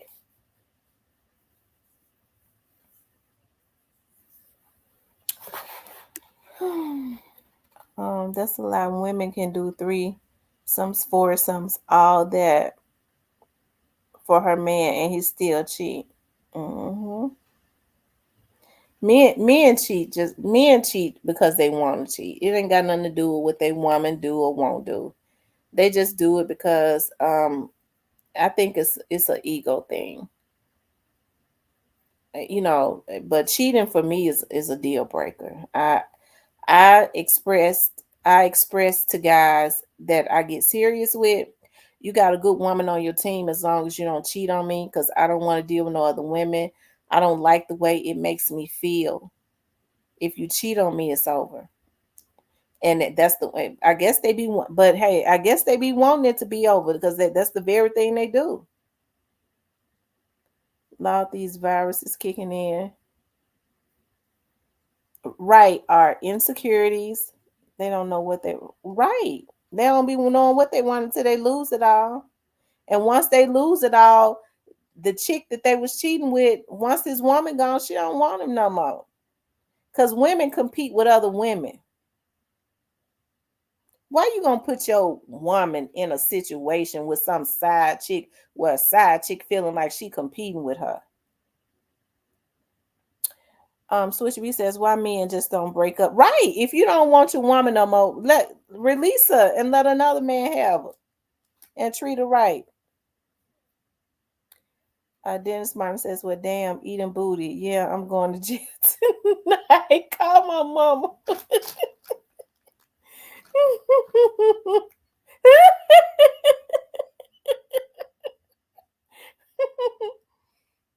If I'm satisfied at home, I'm good. If not, I'm going to move around. Well, then why don't you just tell your woman you don't want her no more? If you want to move around, why don't you just break off your relationship?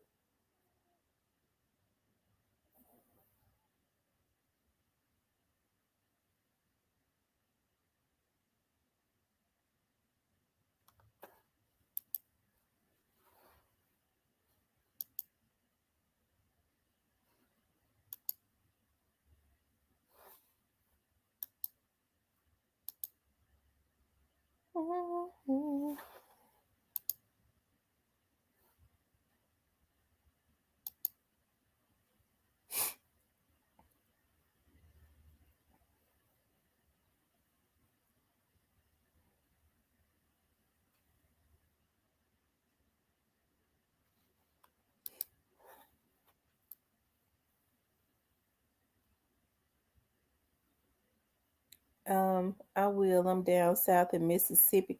What part of Mississippi are you in, Miss Nellie? Art says way more to and right. It's way more. I'm gonna tell you something. It is. It's way more to a relationship than sex. Cause I'm gonna tell you something. It's so easy to fall in love with a man when you two are vibrating on the same frequency. Like it's like what they're thinking. You could be thinking something, they talk about it. Like that's when you know you're vibrating on the same frequency. Y'all just possibly soulmates. His intellect. I love intellectual men. You laying right there in bed with a damn man talking to him, you laid up next to him buck naked before you even jump on top of that thing, you done had a damn orgasm just from his intellect.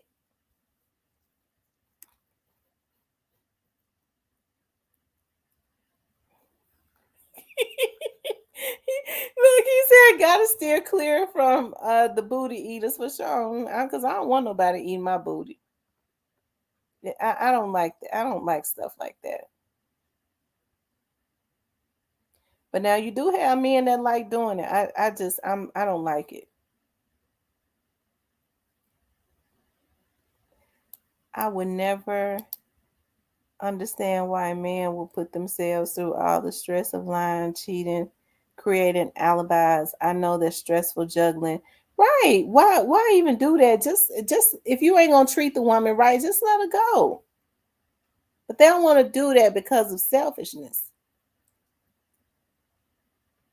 And that's the reason why a lot of bad karma always hits them. Because it comes back. Nikolai says sex is easy, life and commitment is what right. There has to commitment is I feel like commitment is a beautiful thing. Right. I just don't think it's good to be stepping out because people have issues. But unfortunately, most men, 99% of men feel like when they start having issues at home, instead of putting that energy into their relationship to fix their relationship at home with this woman that truly loves you, they start stepping outside of the relationship and investing their energy into something else, causing a bigger division. Because one thing about betrayal, a lot of people don't recuperate from betrayal. Stop. A lot of people don't recuperate from betrayal because I'm one of those ones that don't. I don't. I don't come back from betrayal, and I have to get away from that man once he betrays me, because then what I start thinking about is getting my lick back and making his life a living hell. I did that before. Remember, I told y'all with one of my exes, I cheated on him, and then I tried to make his life a living hell because I couldn't stand him because he had hurt me so bad. And then the other guy lost his damn mind, and I had to quit him because he wanted to tell it. I said, no, no, you're not gonna go. No, we're gonna have to cut. We're gonna break. We're gonna have to go and cut this out because you're trying to get me killed. And I did that because I like that guy. I really did like him. Nikolai says, I'm single and waiting for true commitment and intentions.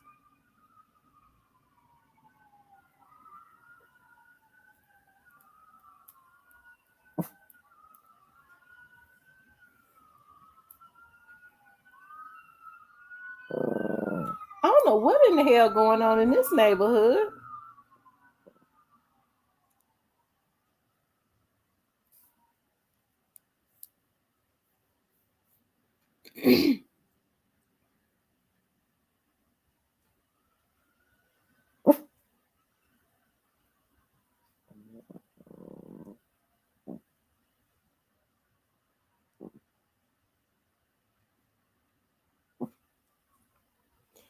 No, Art, that was a lot of years ago that happened. That was my first and only time doing that, and that's the reason why I know that guy was not for me, because I never thought about cheating on anybody, and I never wanted to cheat on anybody, and I never cheated on anybody since. He made me cheat on him because he was so damn doggish, so that he was toxic.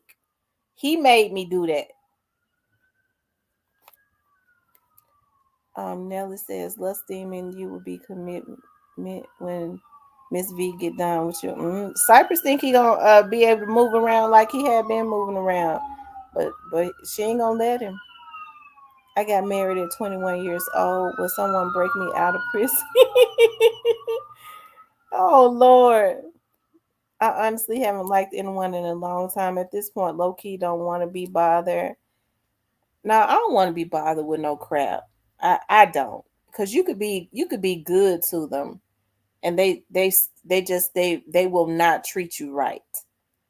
They won't, because they feel like they got all of these options. Okay, they let other women who are in competition with their woman. If they got a woman that ain't got a whole lot going, that woman might not even be that interested in him. He got a woman. She ain't really got nothing going for herself. But if she got something going for herself, she will become obsessed with that woman, and that damn fool don't realize that. And then she will do what is necessary to try and take that man from that woman, to prove to herself that she's better than a woman that she can never compete with.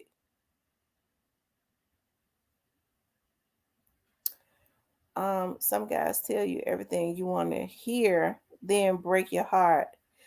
They do.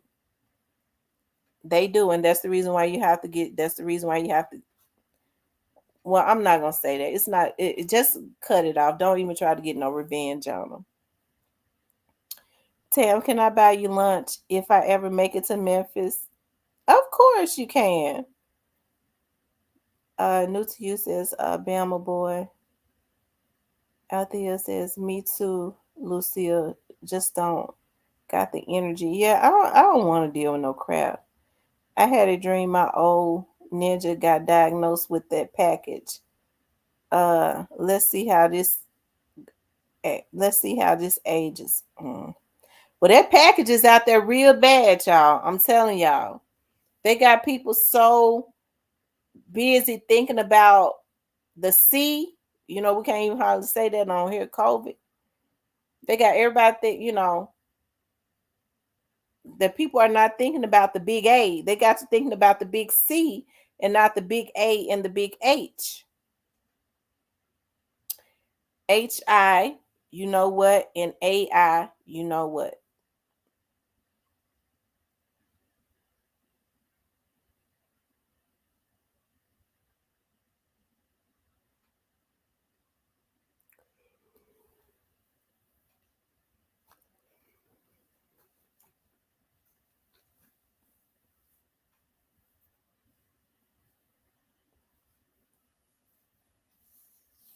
Oh, it's even worse than ever before. And people are not paying attention to that.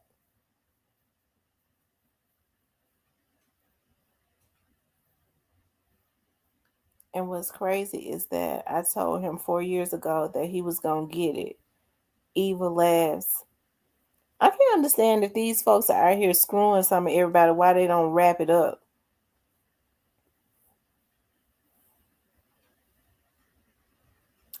And then even when you get married, I don't think they even give the blood test anymore. I think that when you get married, but when you get engaged or get married, you should still be required to take that blood test. Even before you start doing the nasty with somebody, I think it's responsible for you both to go and know each other's status and still use protection. Some people are just high risk. The chick who lied and said that young man gave her to a hotel in Vegas. No, they don't do that no more. Plus, who getting married now? Yeah, people are not getting married, and when they do get married, they don't take it. They don't take marriage seriously, and I'm serious. I'm telling you how I know. People just look at. They don't even look at like the sanctity of marriage as anything, because of course y'all know I'm celibate, and I told my friend that I was not having sex until I got married. And he said, let's get married on Christmas, the day before Christmas. I said, so you'd be willing to marry me for some sex? But I think that's the mindset of men. I'm like, Lord, I mean, Lord Jesus.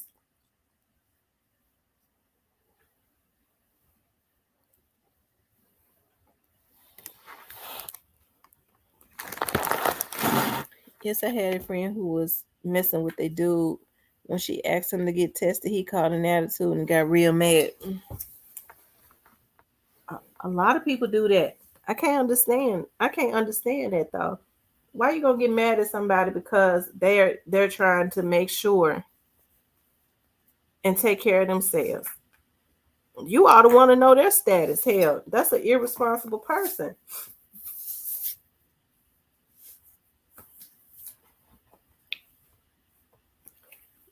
That's an irresponsible person.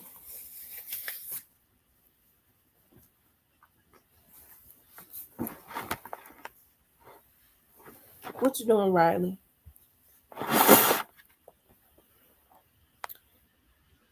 Yeah, they don't go to the doctor. Shaking my head. I would love to be married to the right woman who values marriage. Right. People should value marriage, and not just value marriage, but also value their spouse, their significant other. But I think it's sad that people just don't value love, which is so beautiful when it's real. It's so beautiful. It's just I don't know. I love that word. And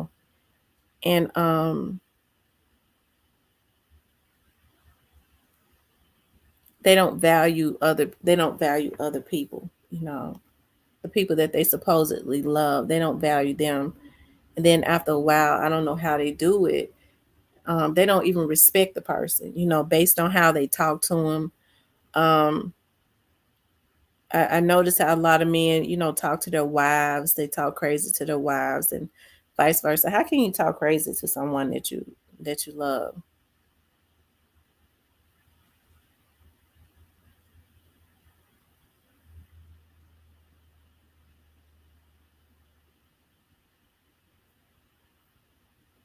As I've been saying from the very beginning, until there is some reconciliation between the black man and the black woman, things are going to continuously be off balance in our community. They don't promote that in any other community. Even like with the rock stars, they have families, they have wives and stuff like that with all that makeup and stuff on. And a lot of them, their kids and stuff talk about they were good fathers, but they promote baby mamas and stuff in the black community. And they don't promote the family structure and stuff anymore. And that's got to stop because I think that of seeing especially young families together, I'd be like, oh wow, that's just so awesome. Seeing kids grow up with both of their parents, they deserve that.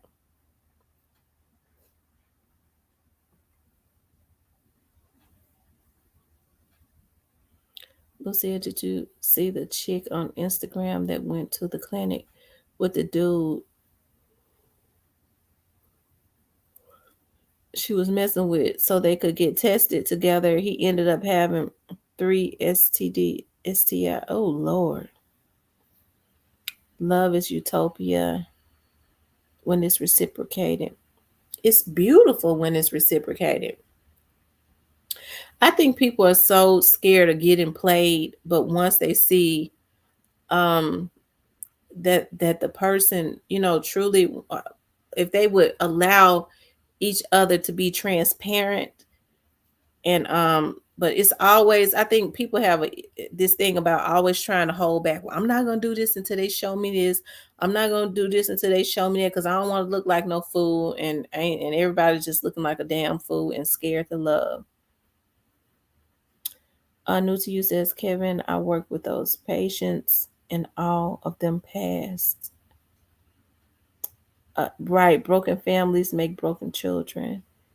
Lucia says yes, I stay away from career baby daddies. Walking out on families. Yeah, me too. um, she said he was collecting them like infinity rings and he had no symptoms to be. Oh my God. Me too. When they started having a whole lot of different baby mamas, I'm gonna tell you something. I can't understand why these girls don't see the red flags when they have baby daddies that's got, you know, 5 or 6 different baby mamas. And I know people make mistakes and stuff, but good God Almighty.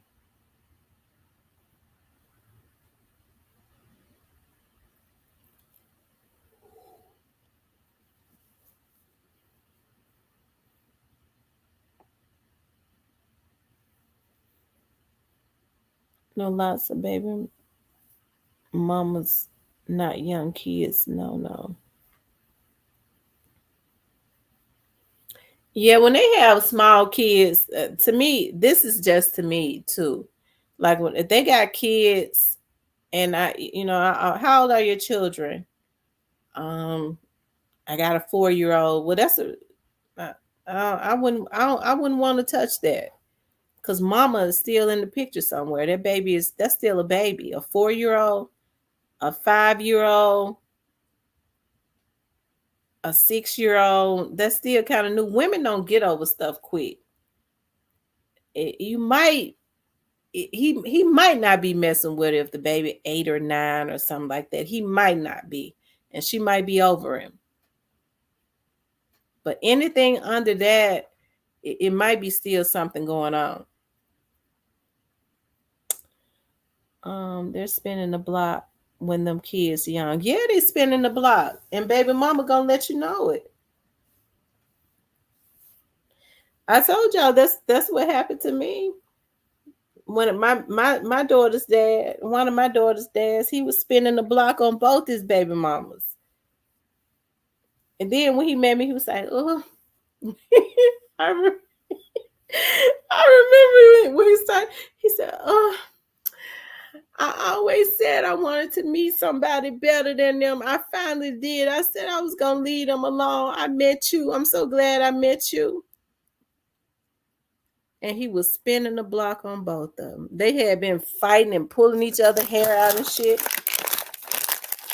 And look, y'all, I was so young, I didn't think about that because he was saying I was just tired of it. I was just tired of all the fighting and stuff. Nigga, you was messing with them both. That's why they was fighting. I guess he had said, I guess he got bored with them fighting. He thought he was going to pull me in it. Yeah, but I did a number on his ass, though.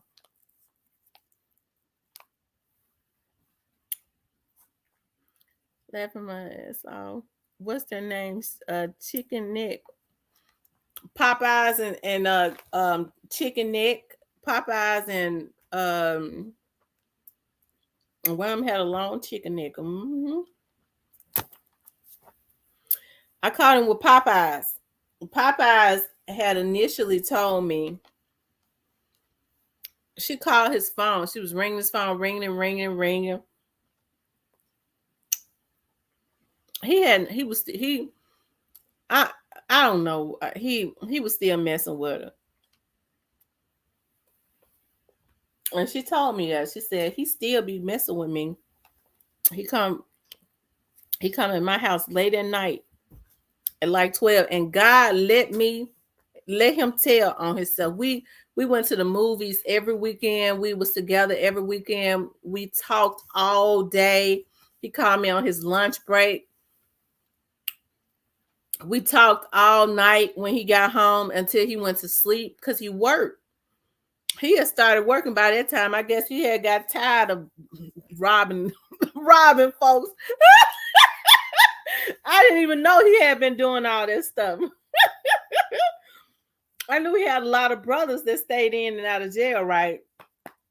And so God let him say it. He didn't even realize he got sleepy, y'all. And he said, "God, please let me stay woke." I said, what did you say? Because see, it was in the back of my mind what she said. When she said, he still be messing with me. When she found out who I was,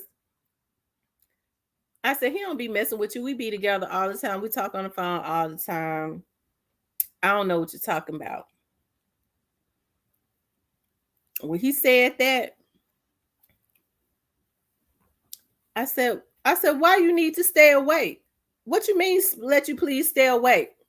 He didn't know what to say. I'm sleepy. I said, but you just said, God, please let me stay woke. No, I'm sleepy. He was talking out loud. And she had not told me that, I never would have thought nothing of it. And so then, like, we normally stay on the phone till like 10, 11. He go to sleep on the phone. He wants to get off the phone that night. He's so sleepy. He's asking God, please let him stay woke. But he too sleepy to stay on the phone and all night like we normally do. I said, he doing something. I thought about it. I said, she told me where she lived at, but I never went to her house because I was like, the bitch ain't get ready to get me over there and they do something to me. I got up early at about 5 or 6 o'clock in the morning. I started to ride out to North Memphis. I was like, I ain't gonna ride way out to North Memphis tonight just to see if his car at home, because she said he probably didn't leave until late.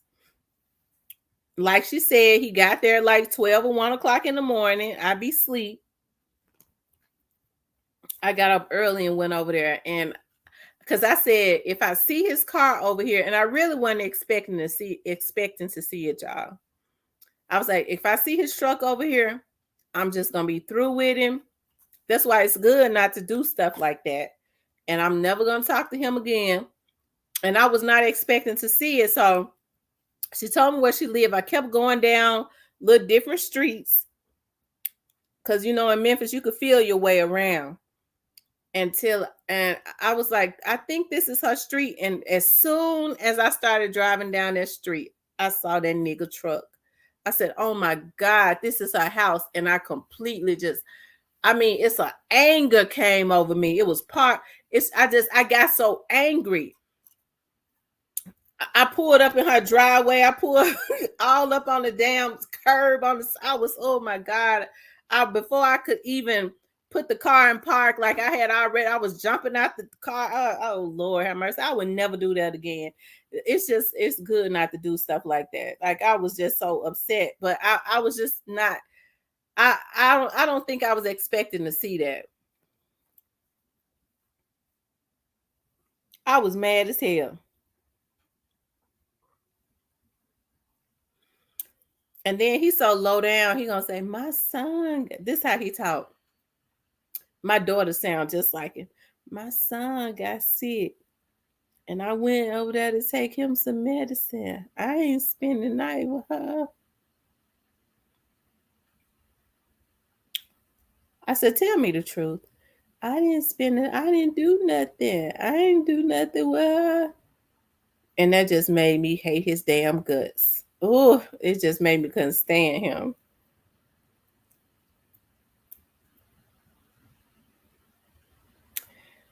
I had a friend to say that to me one time. He said, Tamara, one thing about it, if you go digging, you're gonna find some. So I'm gonna tell you not to go digging. And he shouldn't have said that because it made me go digging. And I found. So you're right.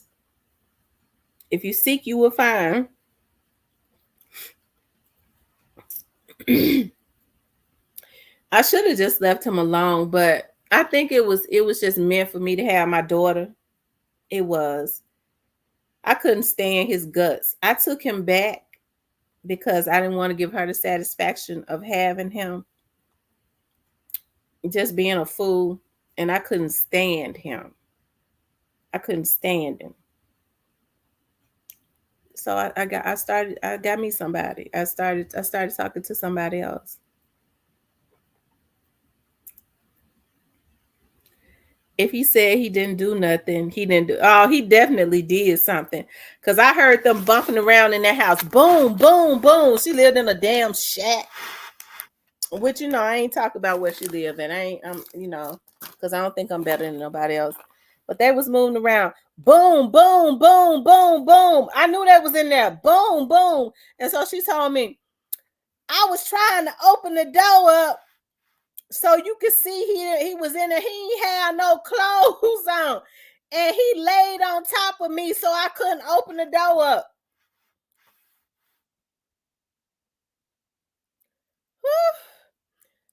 Just based on and that's another thing too. Now I look at the caliber of women that a man dates, and that lets me know I don't want him. And I should have been like that when I was in my 20s, because I never would have been dating his motherfucking ass.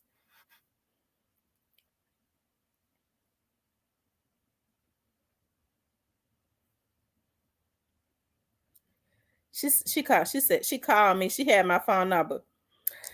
Bitch, I'm gonna fuck you up. I mean, she was screaming to the top of her lungs. He left. I said, of course he left. Did you think he was gonna stay? He left following me. Did you think he was gonna stay with you? You done laid up with him, sucked on him, I guess calm and stuff, chasing his, holding on to the bumper with his semen and stuff falling all down your damn face, bitch. And he trying to chase and catch me. I talk real bad to her.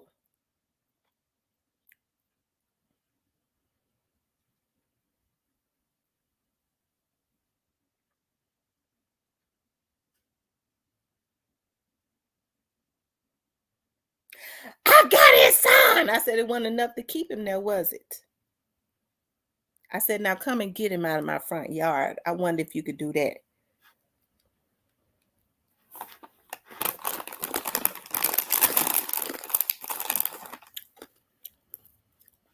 I was mad as hell. This is back in the day, one of the ladies took the film out of my camera and found what she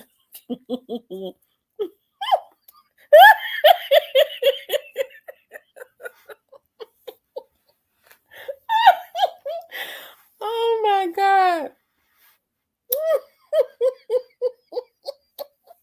I went in. I was that hurt. I had to make her feel lowest of the low because the bitch had been calling me, talking about he ain't no good. And I ain't got no issues with you. But then gonna turn around and say, well, when she thought she was getting him back, well, he be coming over here late at night. Bitch, you want to try to be my friend, trying to act like you trying to tell me about, and he robbed people. Him and his brothers, them be robbing folks. Talking about, and they be doing this and they be doing that because they was from out of North Memphis. And he slides. They be doing it. They oh, she was talking about a whole lot of stuff they did. And she said, and I wish I could get them dates right, because I turned me into the police. I said, I ain't trying to turn him into the police now. I don't do no mess like that. But he liked to hurt women. But then, you try to reel him back in, and did, and was screwing him. But the whole time you call me, don't try to call me and play cool with me. Just screw him. And I catch him over there, and then you call me, bitch, I'm gonna fuck you up. I said, yeah, you done sucked him and did everything with him. And you holding on to his damn bumper with his damn cum running down your face, bitch, while he trying to get to me. You ought to feel like a fool.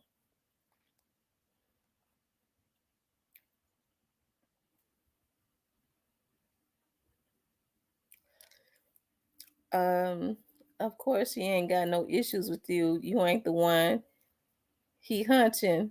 You wasn't the problem, right? He was still messing with. So when I took him back, and I couldn't stand him. Oh, I couldn't stand him. And so I guess because I found out he was messing with that baby mama, he went back and started messing with the other baby mama.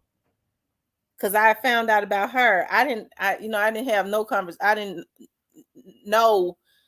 I had never met the other baby mama, right? But they had been fighting. And so he went back and started messing with that one. He was just a damn cheater. And so that's why I don't feel bad about nothing I did.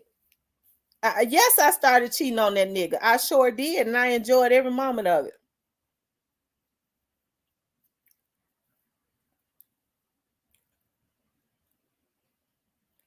New to you says, dang it. What is this? He's a damn Libra. I told you I've dated more Libras than anything. Out of the seven men that I've had intimate relationships with, four of them was damn Libras.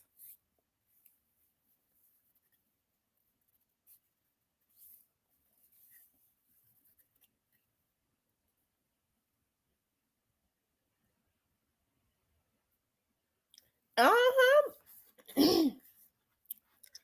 Yeah, Libras are liars and cheaters. And that's what he was. He was an old slick one. Talk real low. And they say out there sliding.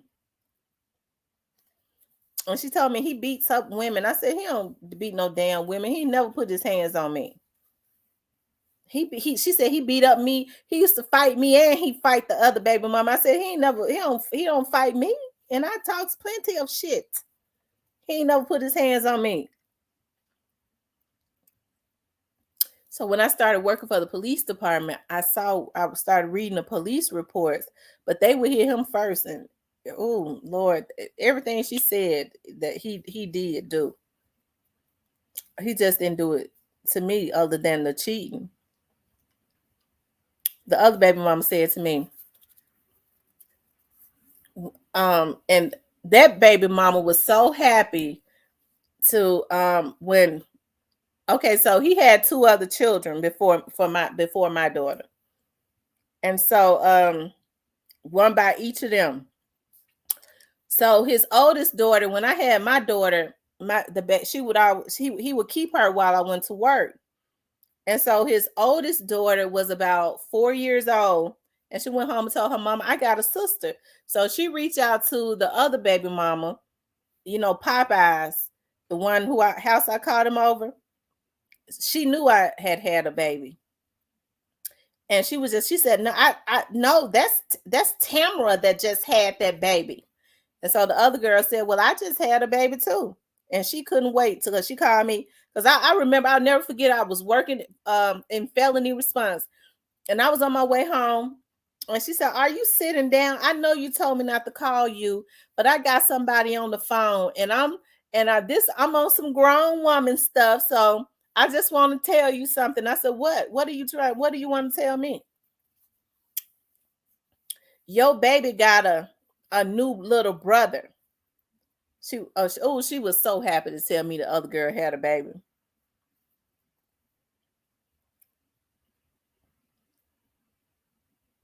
That was it for him. It was already over, but that was it. That was it. That was it. That was it. I already couldn't stand him, and he got me pregnant on purpose, and that was it. And I went on with my life. I started dating somebody else. Within a few months, I was done with him. And he never did recuperate, because every time we would talk, he would always bring that up. I thought you was the solid one, but you moved on so fast. You know, we could never even have a decent conversation, because he always wanted to revert back to that. "Nigga, you cheated on me. You went and had a baby on me, and you thought that I was gonna. I'm not coming back to you this time. I don't want you no more. I didn't want you no more anyways, but I really don't want you now. Your baby mamas can have you."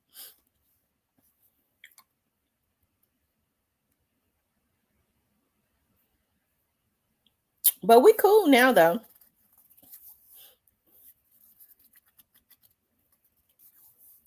Yep, we really are. We're really cool now. I told y'all that he called me to the park um like a year ago, and I thought something was wrong, and he was like, "Can you meet me at the park? I want to talk to you about something." I was like, "Are you okay?" He was like, "Yeah." And I was thinking, I was like, "Well, maybe he's sick or something, and he get ready to die." And he wanted to tell me, he got insurance and stuff for our daughter and all of that. So I get to the park and I'm paranoid. I'm looking around because I knows about he slides. He used to be a slider or whatever they called it in the past. And so I'm looking around the park to make sure he ain't got nobody in the bushes or nothing ready to knock me off.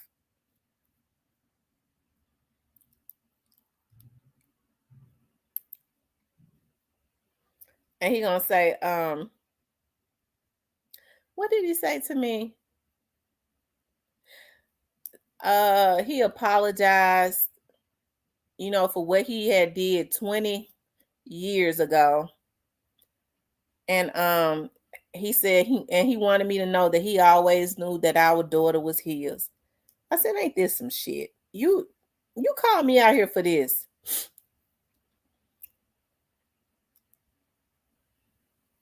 Would I care about something that happened 20 years ago?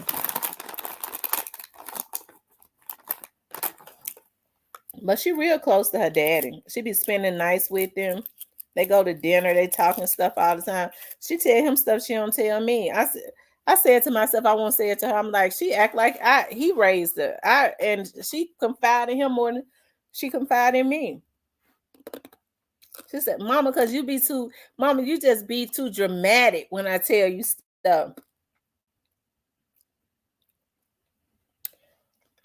So,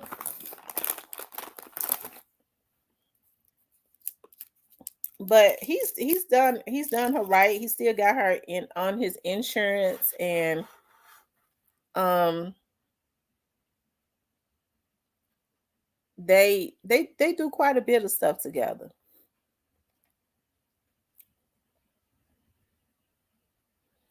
When she gets sick, because one while she was having real like bad sick spells, and we would have to go out to the hospital. If her dad had just gotten off work, he would come out to the hospital. And even when I had to leave and go on the case, her dad would sit there with her all night, and he would even spend the night out there with her. If I couldn't, I mean, he wouldn't leave when she's sick. And when she was sick and having to go to the hospital, he would say, "You go home, I'll stay out here." He would leave work and come and stay out there with her like a whole nother 24 hours. I was saying to myself, well, that's the least he could do. Hell, he sure when he was mad at me her whole damn life growing up.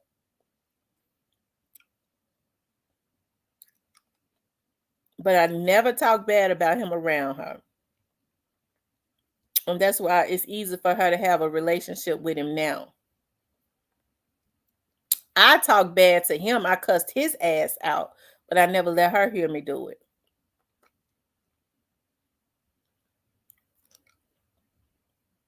That ninja, wow, he has children the same. I had my baby March 1st.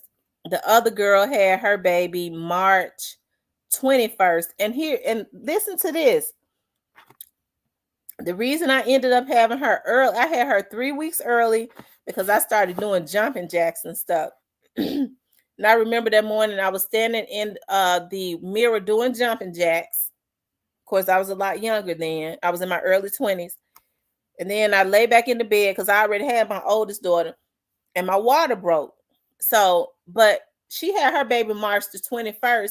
And guess what? My baby she was actually due on March the 22nd. So he ain't no telling. You know how men are. He might have got us both pregnant in the same damn day. That's the reason why I could never forgive him.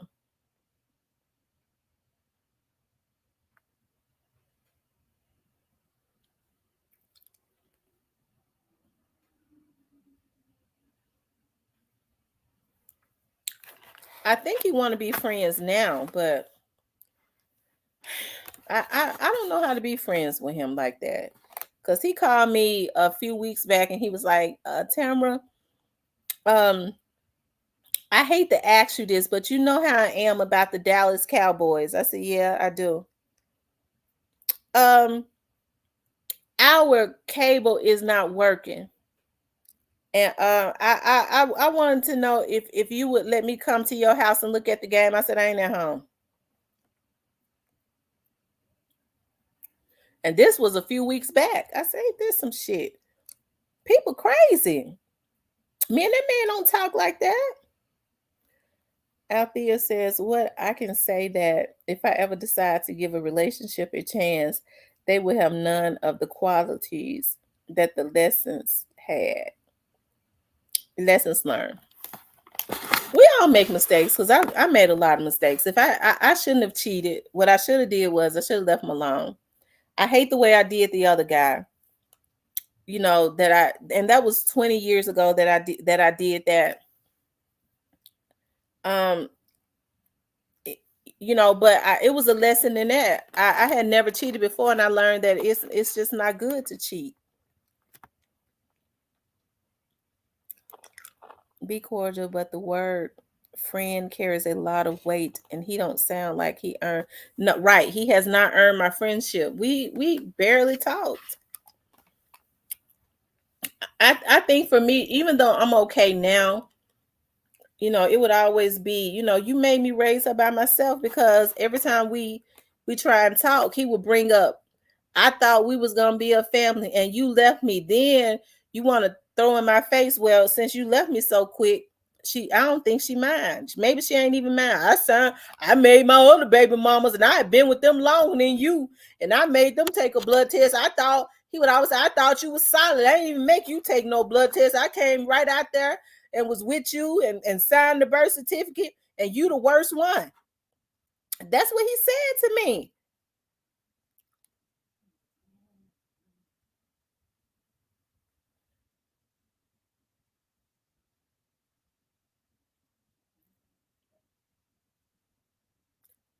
I never forgot that. You try to make me feel like I'm doing something wrong.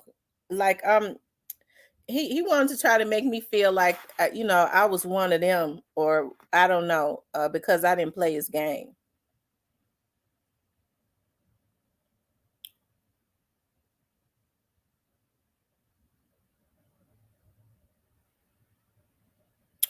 What be happening is they assume you must be doing what they doing to ease their guilt.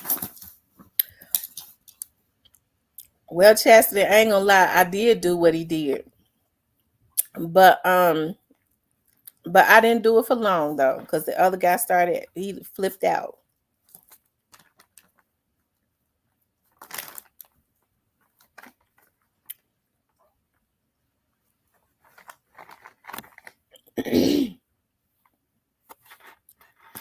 And so that's the reason why I say that cheating stuff is not good at all. It's not. People, if your relationship isn't working out, it's just best to you're supposed to be able to part just like you came together. But when you stay together and you start cheating and you start trying to get your lick back and it's tit for tat, that's how people end up getting hurt. As much as that Negro was cheating, he because as women we're creatures of habit. When I started moving different, he knew that I was doing something. I wouldn't let him touch me. I wasn't having sex with him. We were still together. When I started, having relations with my friend, I didn't let him touch me, and so he knew it was something going on. Because he said, Tamara, I don't know what you're doing, but I'm gonna figure out what you're doing, and I'm gonna kill you. And I thought about that. I said, he probably will kill me, and I'm gonna kill that nigga too.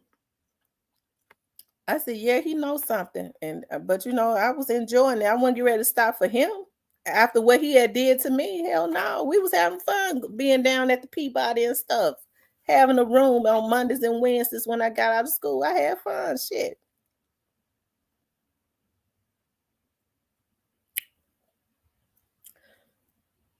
Um, what be happening is there's some.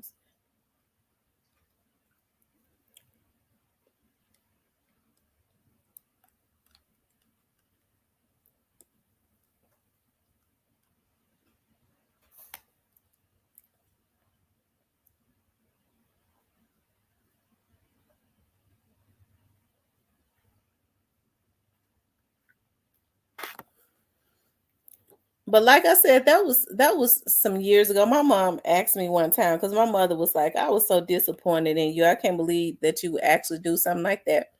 She said, "Do you regret after all these years? Do you regret doing that?" I told her, I sure don't. I regret I didn't leave him for the other guy. That's what I regret.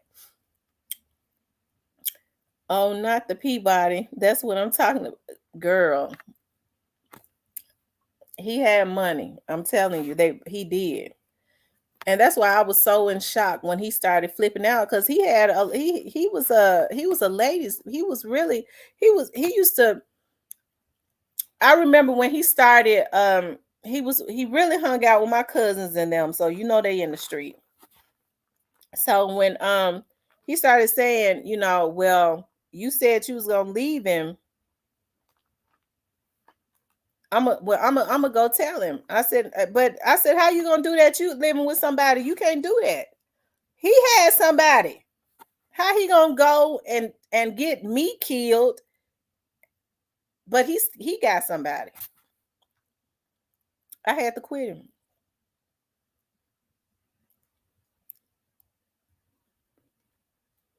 I told my cousins. My cousin was like, my cousins and I'm a little older. Because my cousin was like, yeah, I know he don't act like that. They loved him. He was like, he one of my top money. He one of the ones out there that's one of the top money makers. I know he ain't acting like that. But my cousin talked to him, and my cousin said to me, look, cuz, I'm gonna say something to him, but look, cuz, it's best if you don't deal with him no more, because I ain't getting in it no more. If you start back dealing with him, I'm not getting in it no more. Cause he was dead set on he was gonna tell him. I didn't want him to tell him because I mean that was still my boyfriend. Why would he do that to me?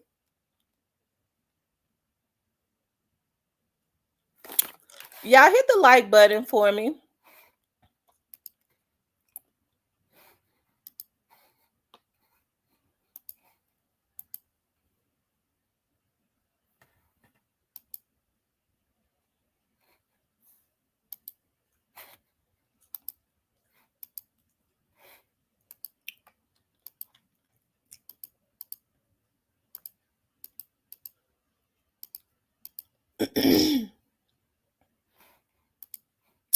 Y'all make sure y'all hit the like button. That helps to keep the video on the algorithm.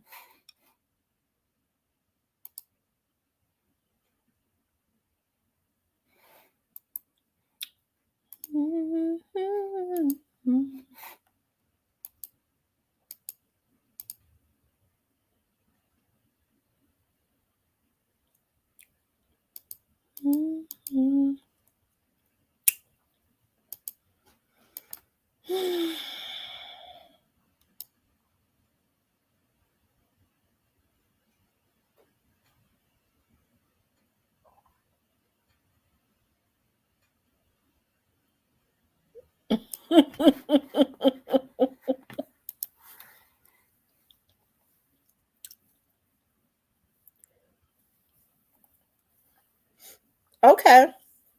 I mean, y'all can follow me on Instagram. I don't never be on Instagram, but if you follow me on Facebook, um, if you follow me on Facebook, you can follow me on Instagram. I said I was gonna start learning more about Instagram, and I've been trying to figure out how to make my page public because I don't know how. It's private. I don't even know how it got private, so that people can just follow me without requesting to follow me, right? But I'm always active on. I got a Real Talk with Tamara on Facebook now. I've been on Facebook longer, so I know how to work Facebook. If you send me a message on Facebook, on my Real Talk with Tamara like page, it comes through to my phone, so I be seeing my messages. Um, but it's a lot of people starting to follow me. I said, Lord, what was that?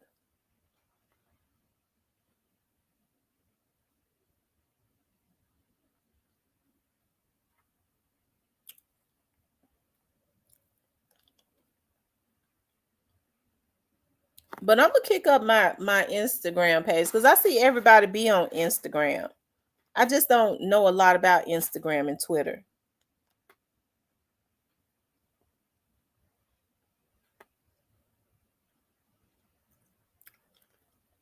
But I do have a Instagram page. You could request my friendship. I think you have to request it on Instagram. It's Real Talk with Tamara. You could go and like it. But I'm gonna find a way to make it public because I don't even post on Instagram. Miss T, I had COVID, so I missed a few shows. But did you give your opinion on that Cat Williams interview? No, I didn't. But let me just say this. I feel like Cat Williams is telling the truth. I think Cat Williams is frustrated. We might have did talk about this. I think Cat Williams is frustrated that he says that Cedric the Entertainer had won an award off of his joke.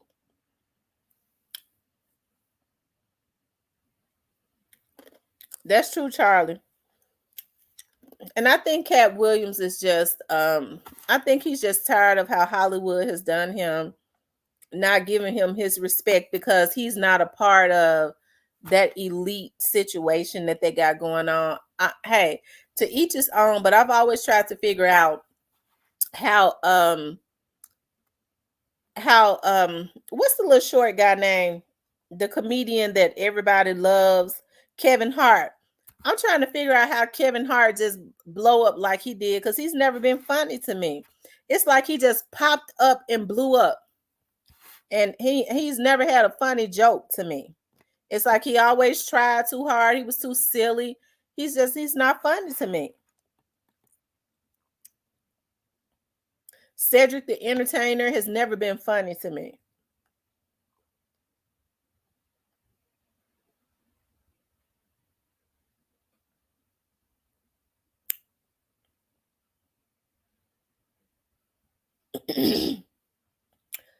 What's your take on the male DA of Fulton County with your girl in the mix? You know what? Hey, I don't know if that's true or not, but I hope that I believe they kind of set Fanny up funny. They had her to go after some people, and the people that you know said that they would back her, they was already setting a trap for her. She was going after a lot of people, and I'm still proud of Fanny or whatever, but I knew that when she went after Trump, this was gonna happen. Key Glock's movie out January 16th. We got to make sure. Shout out to Key Glock. We got to make sure we support Key Glock because y'all know I support him. Kevin Hart is entertaining but not really funny.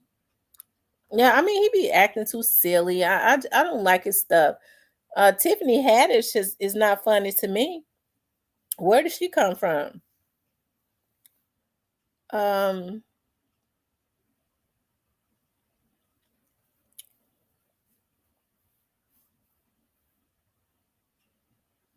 it said Chastity.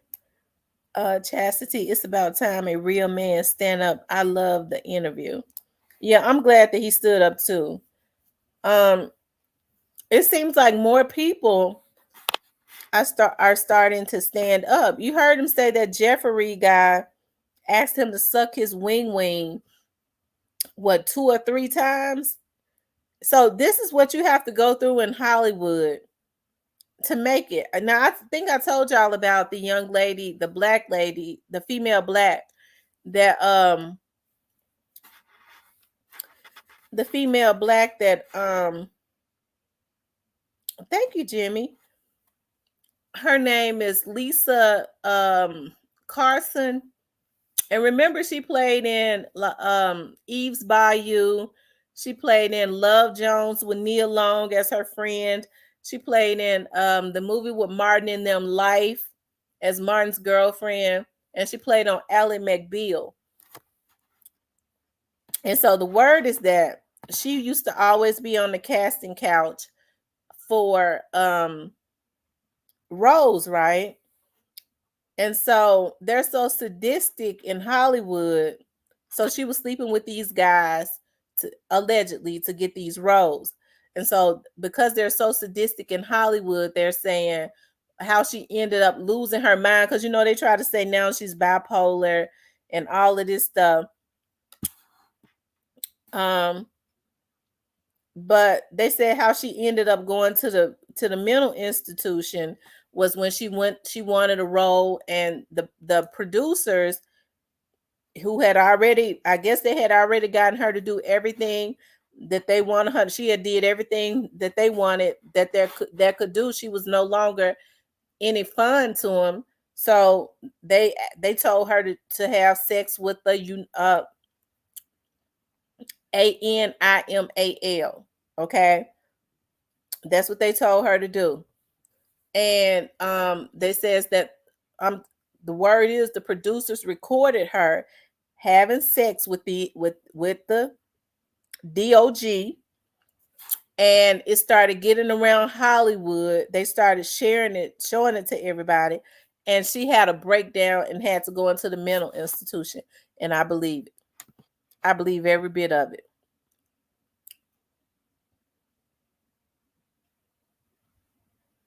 Why would you want to roll that bad? But this is the type of stuff that they do in Hollywood, that you would allow them to have you to have sex with a DOG. They sick, but that's the type of stuff they do. And she was a pretty girl. I'm getting ready to show her to y'all. If y'all, let me show you.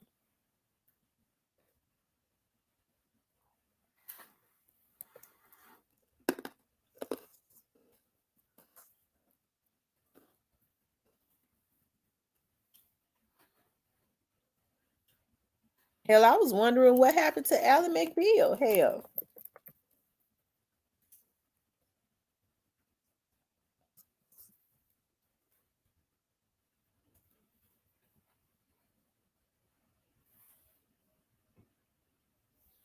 Callista Flockhart. Okay, her name was Lisa Nicole Carson.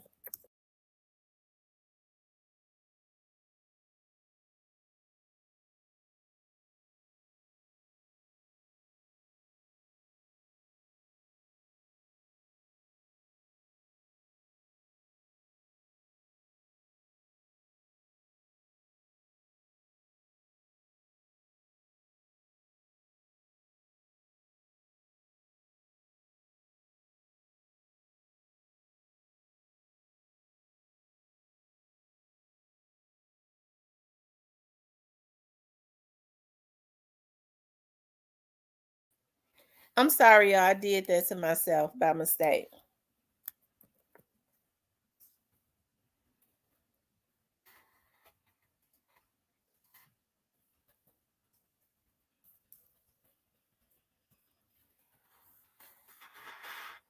Um, Hold on.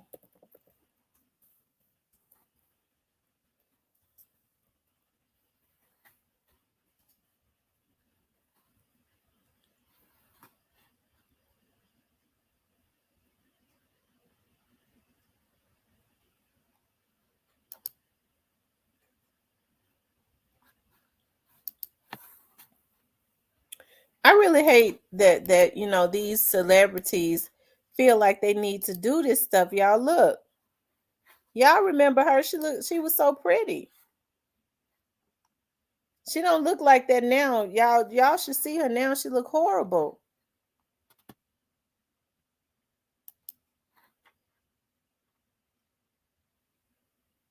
That's exactly what it is, Jimmy. Tiffany Haddish is that word that rhymes with bluish. They take care of their own.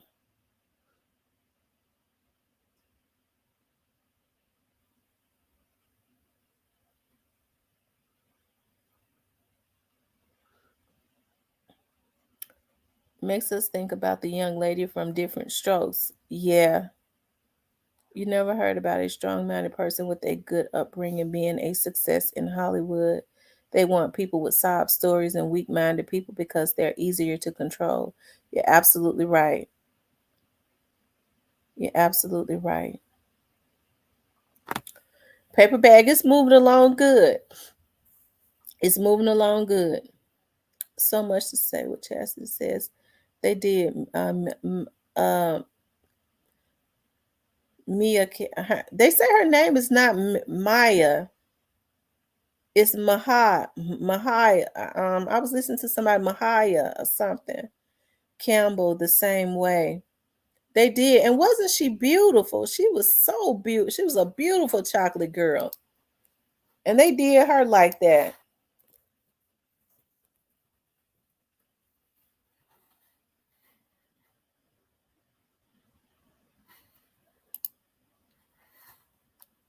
You know Hollywood is terrible when a person go from looking like she looked in 1995 to looking like that on 2009. And then, she started trying to clean herself up in 2013 and now she's back to looking like 2009. I was just in shock. Like she was such a beautiful girl.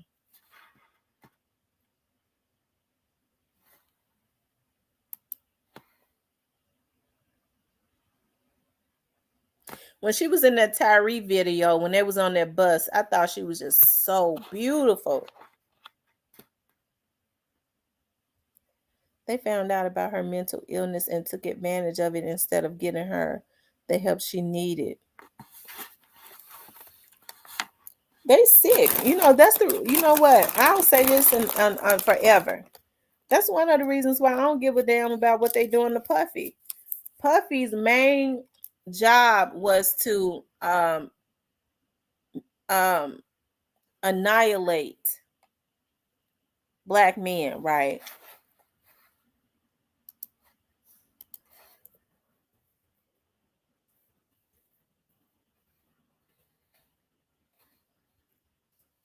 It is raining. Oh, I love it when it rains, y'all.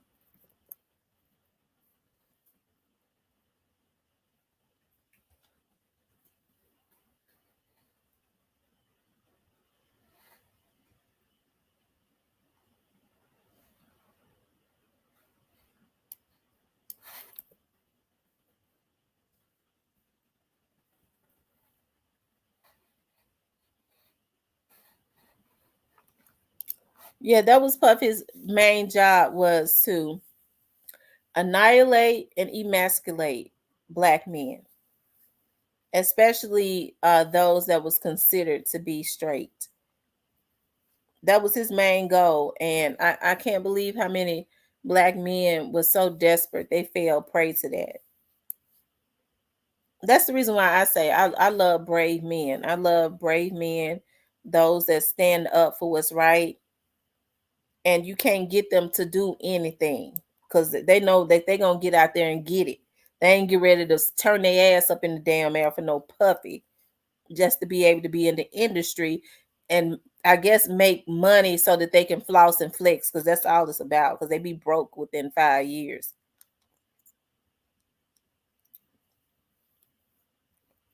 I can't wait to curl up with my blanket and hot tea. I know that's what I'm gonna do. I'm gonna make me a hot toddy in a few minutes.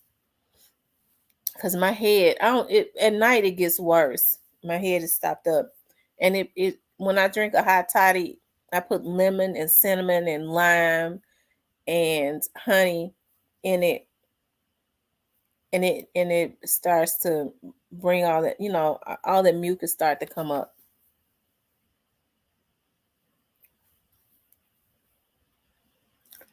And I love it when it rains. Oh, I do too. Like I either curl up on the couch or I get in the bed and look at movies or listen to like my old school songs. I was listening to like a lot of the songs from the 80s that I remember when I was a little girl.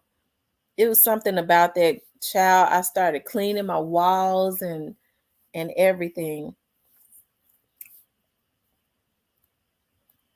I kind of had a free day today. I had to go over to the office to record my client's TV show. I had to go over to my studio, and but for the most part, like I was dusting and cleaning my walls and stuff. And when you clean your walls, it makes your house smell.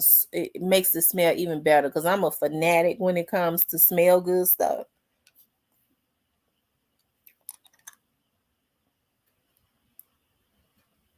I ain't fooling with you and them hot toddies. I was drunk. He said I was drunk for 2 days.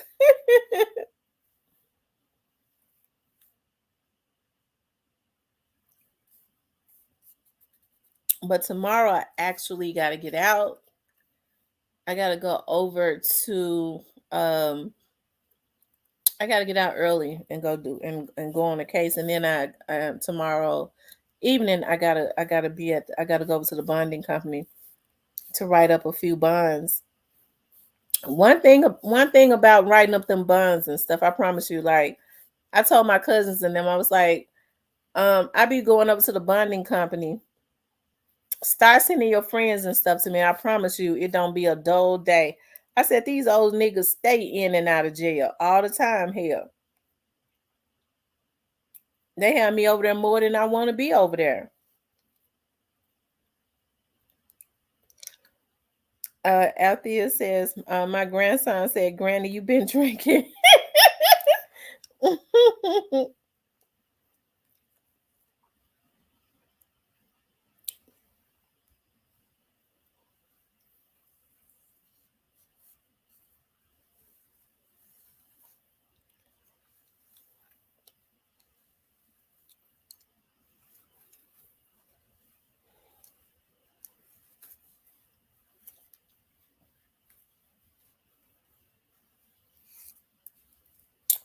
I be missing my grandbaby.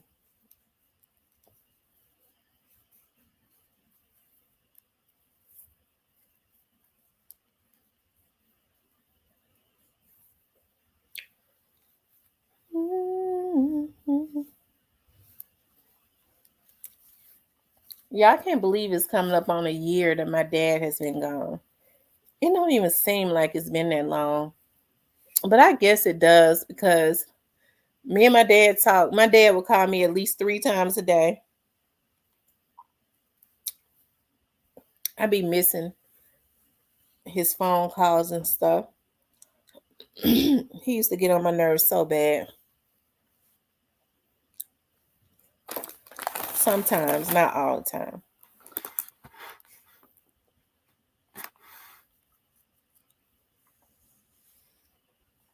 Yeah, make sure y'all hit the like button for me. But yeah, you guys, I was thinking about like on social media, especially now that we have the opportunity to have platforms and stuff. I think it is imperative that we start to promote a positive message, right? I think it is imperative that we tell truth and not embellish and make up a lot of stuff for views and stuff, you know. Oh, I'm sorry to hear that, Nikolai, about your mom. I'm really sorry to hear that. And start spreading a positive message because I think we have a responsibility, on our platforms and stuff to be more responsible.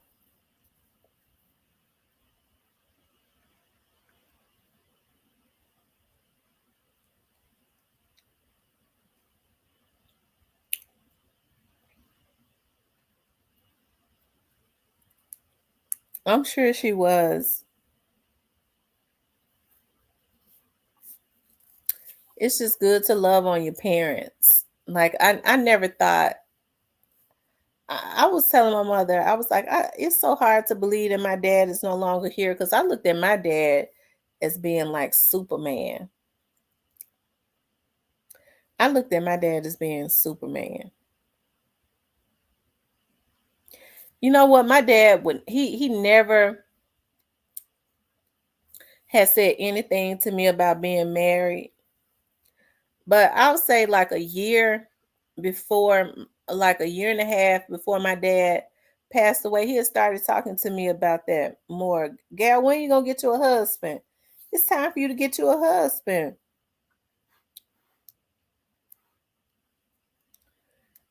Nobody have I been closer to than my mama. I'm very close to my mom. My mother is my solace. She keeps me calm. She is definitely my peace. My mother is. My mother is peace. I would have to say the definition of peace is my mother.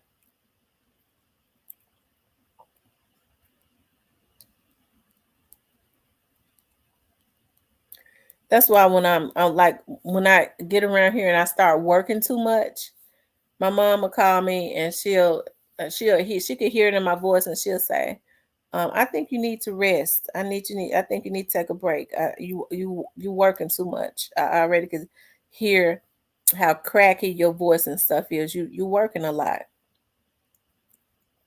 And that's why when I go spend the night with her, even though like my sister still has her room, I still have my room. When I moved out of my mama house years ago, I left my bedroom set because I had bought my own bedroom set, child. I left it, it's still there.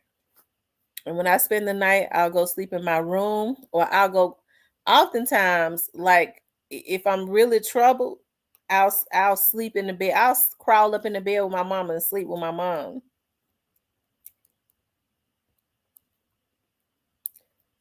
Althea says, my mama, my family be saying that girl still be getting trying to crawl her old ass up in the bed with you. My mama said, "Yep, my baby be sleeping with me. I sure do. When I spend the night with her, most of the times I sleep in my mother's bed with her."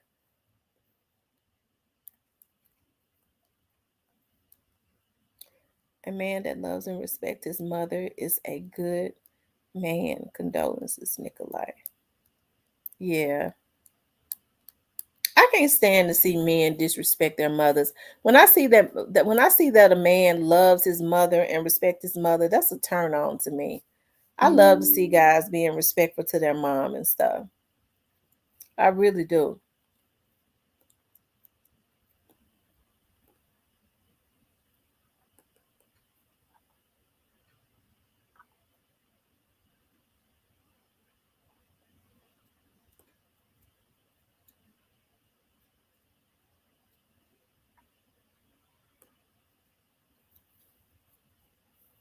My mama means more to me than anything else. Yeah.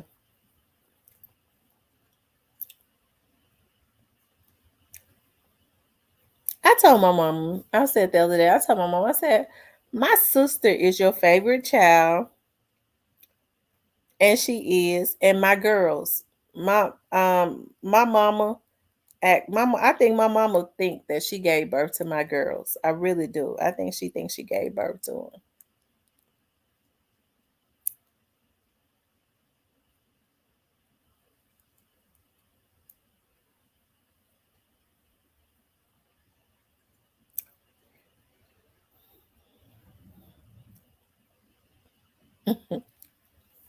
I told my mama she was in ride with my sister one day. I said, "You was just as happy. You was grinning the whole time I pulled up to the light. You was just cheesing in the car with my sister." I said, "How come you didn't want to ride with me?" She said, "I have to be well rested to worry with you. You get on my nerve." I hollered. Oh, that wind is for it's raining hard.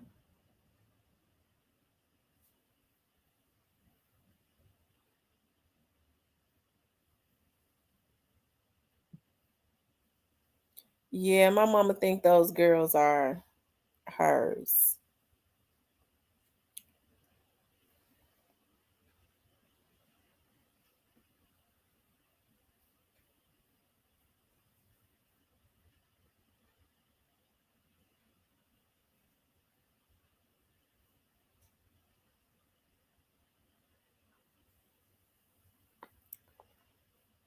Yeah, people should really love on their parents because once they're gone, that's it.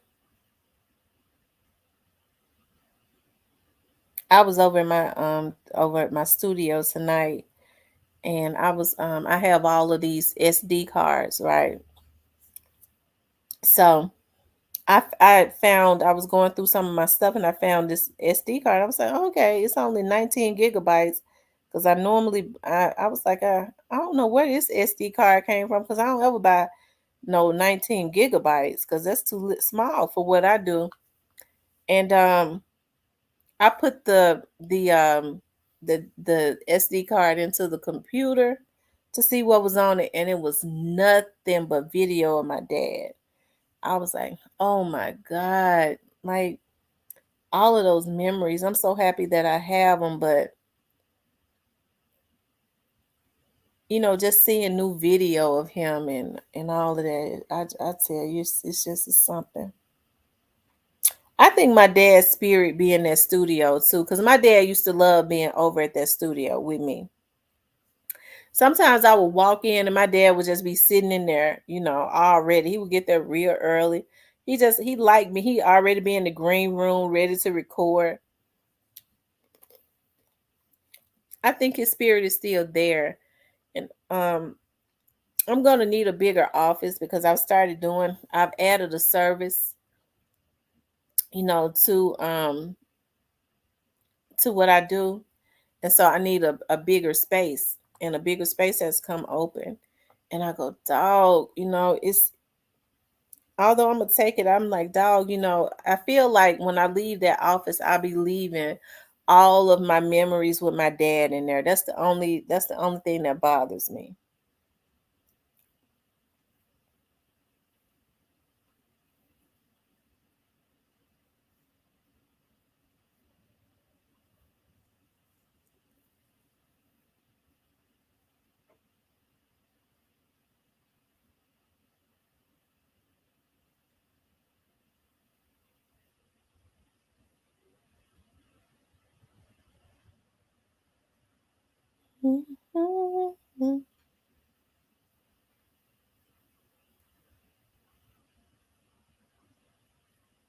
That's true, Althea. I agree.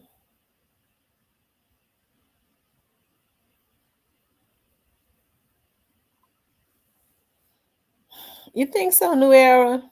I tell you.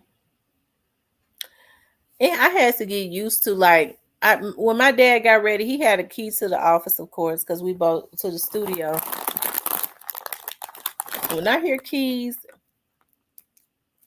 I would always turn around like right after he passed, because when I would hear the keys, he always had a lot of keys on his ring. So when he got ready to walk through the door, his keys would start jingling, and when he passed away, like when I would hear people walk in or be out there in the hallway and I heard keys, I would always turn around. My mind would say, "That's my dad." You know, it was almost like I forget that he's no longer here.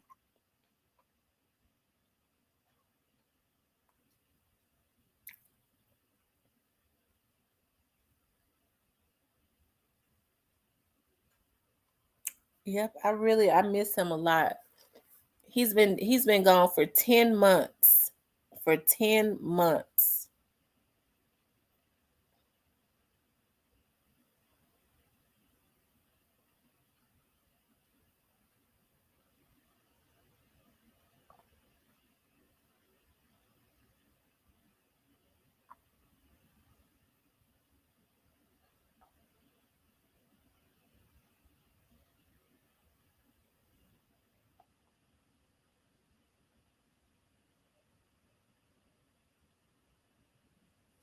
Yep. I thank God for him giving me life. You're right.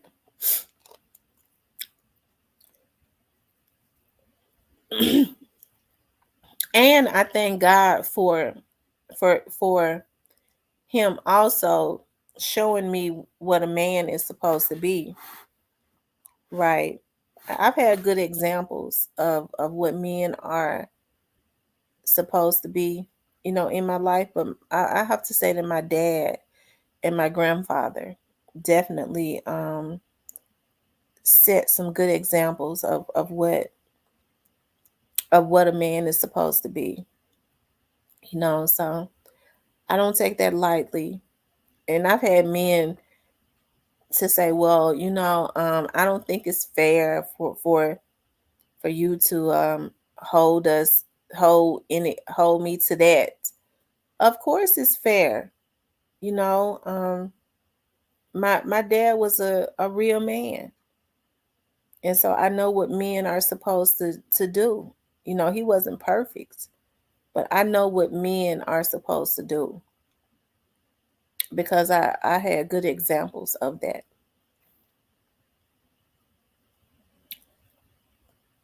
Yeah, happy Friday.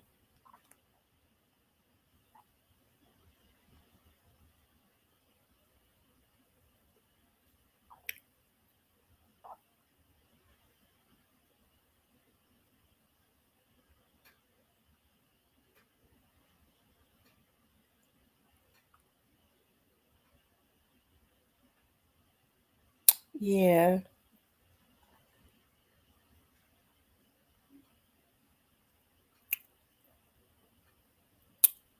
it will honor him to see your growth. It'll affirm you took hold. Old folks saying of what he taught you. Yeah, yeah.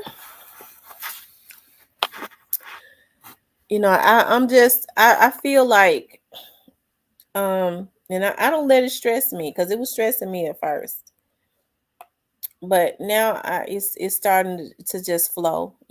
Um,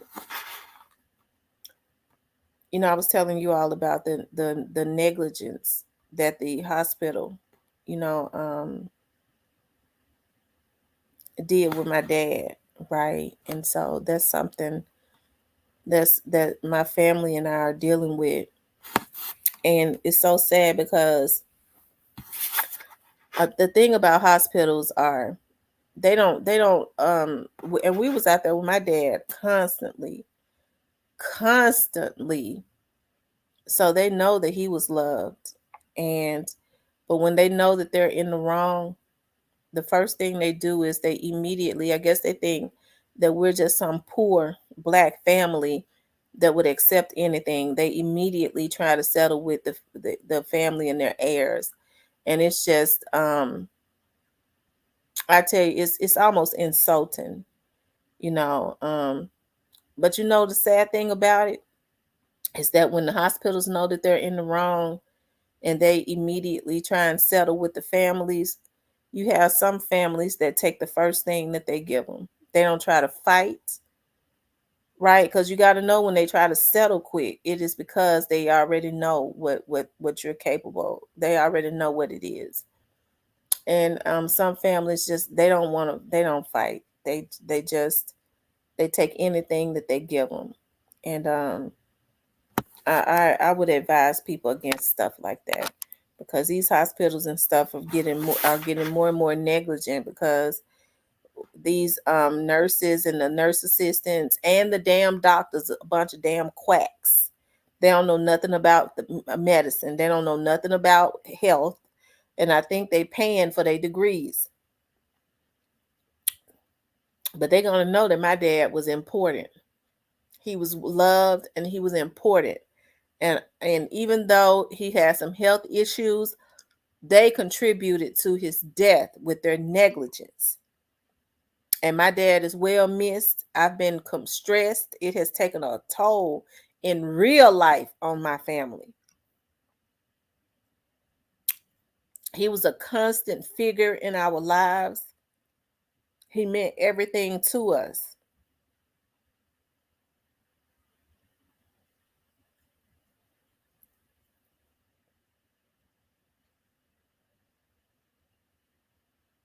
And so they can't just they can't they just can't throw anything and think, we're a poor black family and we be happy with anything. Absolutely not.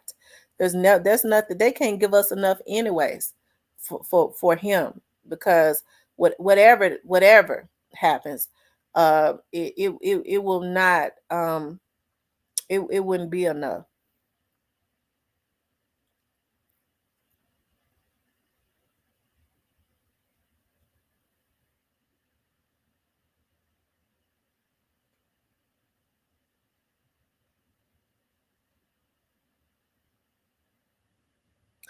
Anyways, I ain't gonna talk about that because that gets my head to hurting. Give me a nagging headache. I already had a little nagging headache that make my head hurt worse. Right? They definitely feeling it. Trust me when I tell you they feeling it. I work every day. My It's insulting for them to think so little of my dad.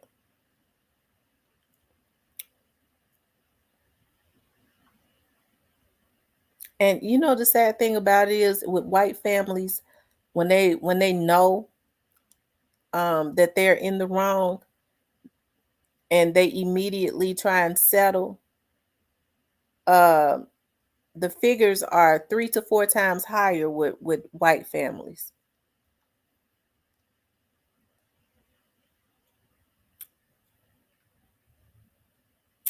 They let my uncle fall a few weeks ago, pissed the family off. Lord Jesus, that's so sad.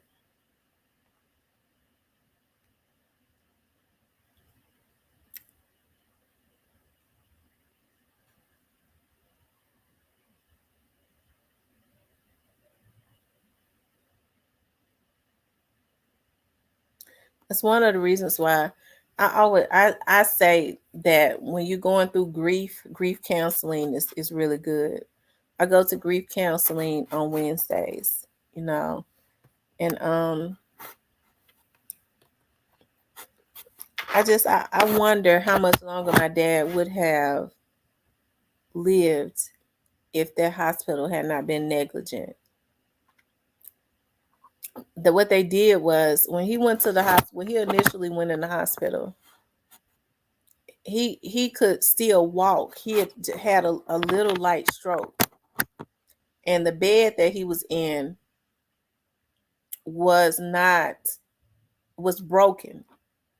So he had a little light stroke. He thought he could still walk, so he was gonna get up to go to the restroom, and what ended up happening was he tried to get up. We assumed to go to the restroom, and that night it's supposed to have been an alarm on the bed. The alarm was broken on the bed, and the bed was broken. So my dad gets out of the bed and falls and hits his head on the table next to the bed and was in a coma for 3 months. And he didn't recover after that. And when a family, we don't know how long he was laying there, a family member walked in. They had not checked on him and found him laying there. They really the reason for my dad's death.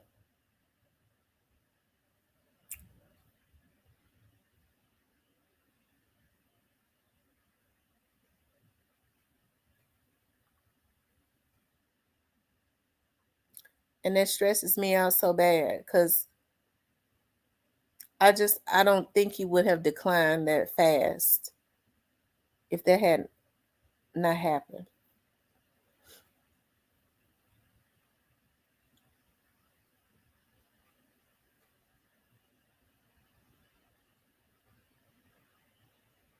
And all they could say is, well, we were in the process of getting the alarm and the bed fixed.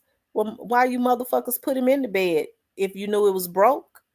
Don't put nobody in the damn room.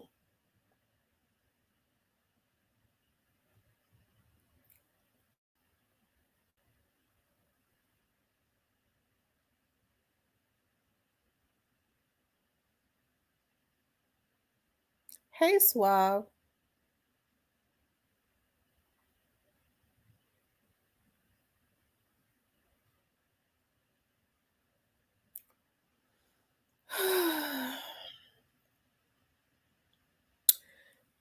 And so I have to deal with, when people say, when my mom and them say, it was just your dad's time. Because, somebody reached out to me and told me a vlogger on here went to Haiti and got some witches to mix up some spells, really in the hopes of killing me, my kids, and my family. and was bragging about, he was the reason that my dad was dead. But I think that was another reason why I was so mad. And so I've had to pray about that. Me and some more people that's in my praying group. I don't know if it's true or not. That's just what I was told. But it stands true what my pastor said. If he did that, he ain't got the power. Him or no witch got the power to do nothing, anyways. But the grave he thought that he was conjuring up for me is still empty. And if he did that, he'll be the motherfucker buried in less than 2 years.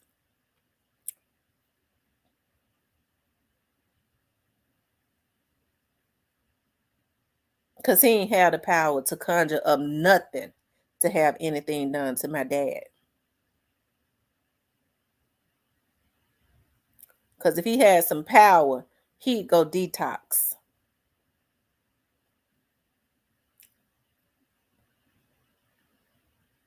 Sorry to hear that, G Money. They needs to come better than that.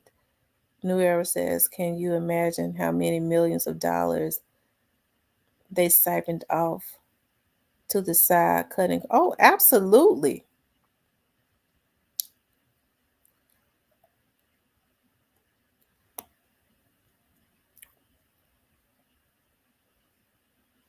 And so then what they start trying to do is they start trying to drag the cases out for a long time in hopes that the family will say, well, um,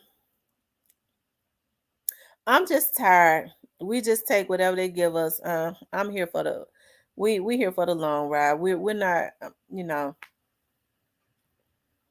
and I'm not worried about no attorney's fees because we requesting that they pay them. So the longer they drag it out, um, the more money they're gonna have to pay our attorneys. I don't think it's fair for us to have to pay them.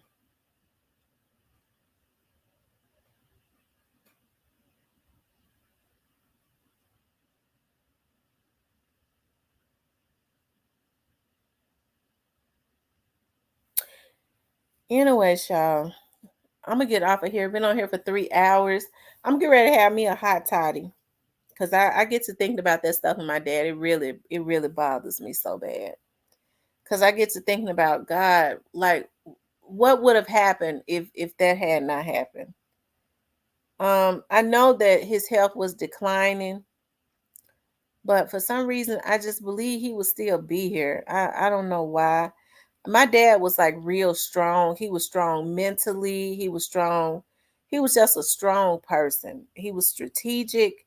He was just the last of his kind. And, it's just hard for me to believe that he is in his grave. In my mind, people like my dad don't die. So I guess I must have looked at him as a Superman or something because he was a fighter. So that bothers me. But like I said, grief counseling is good. It really is.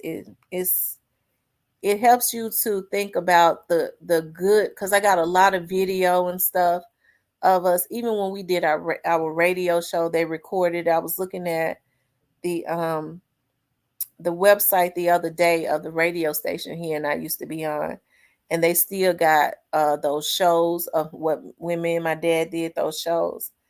It's something, still a lot of pictures on Google of when he would, feed the community and all of that. Um, the events and stuff that he gave. So it's a lot of good. I still carry a lot of good memories of him, but you know, I think that I'm gonna tell you the thing that hurts me also, and I think I've said this a million times. My dad had worked extremely hard, and um, he had worked hard, and for him to retire, it was time for him to enjoy the fruits of his labor, and for him to not be here to as soon as he retires, this happens. That hurts me.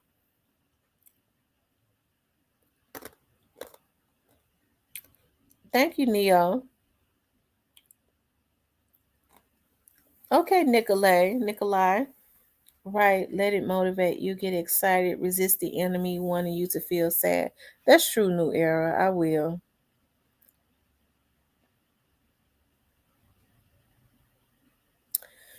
But I'm gonna tell you, I'll never forget. My dad said to us, my dad when he retired, the first thing he did was he bought a museum in downtown Memphis, and they immediately started renovating the museum. Remember, I was telling y'all about it. I was so excited.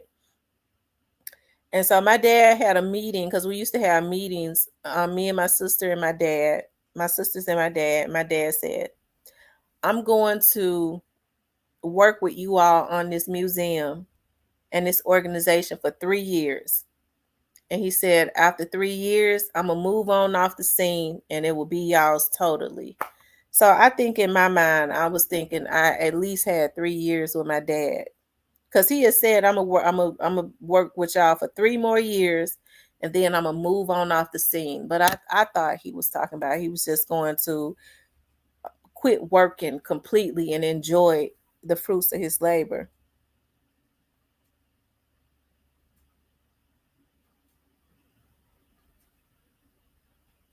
Althea says, now when my grandson come tomorrow, I'm blaming Miss Tamra. Going to say a prayer for you, baby girl. Holy Spirit, comfort. Thank you, Miss Althea.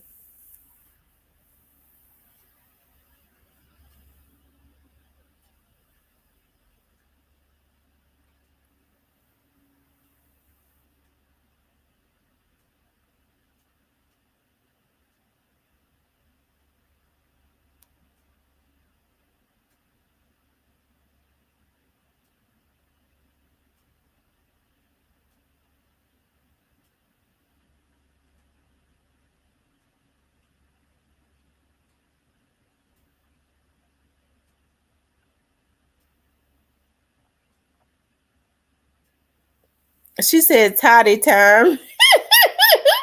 Toddy time, I tell you.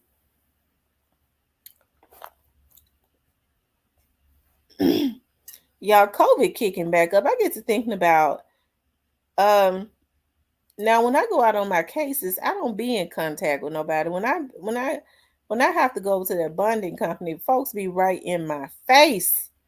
Woo! Lord Jesus, they be right in my face.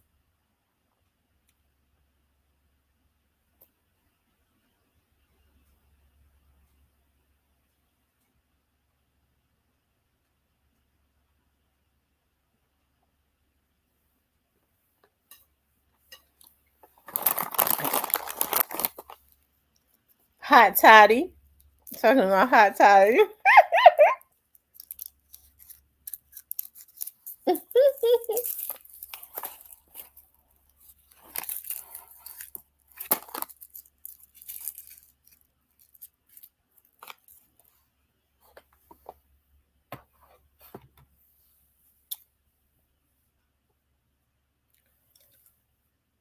Nuta used to say everybody in my house is sick. I'm trying everything not to catch it. I've been had a little nagging headache all day. And I know it's my sinuses.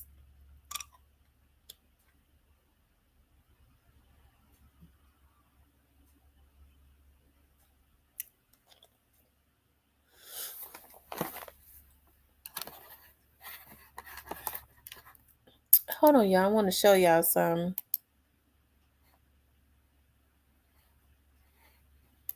Where's my heart?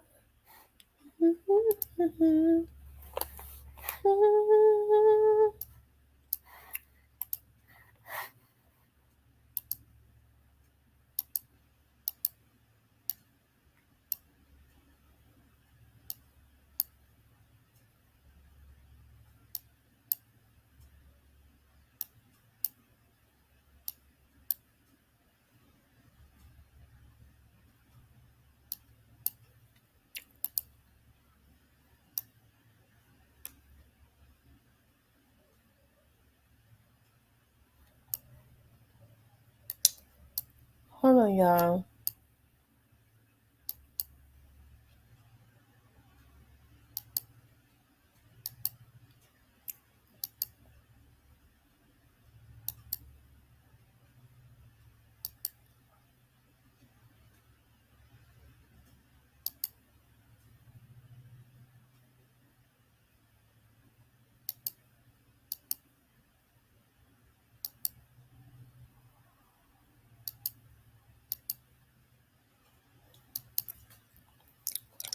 I was looking for something. I don't see it though to show y'all.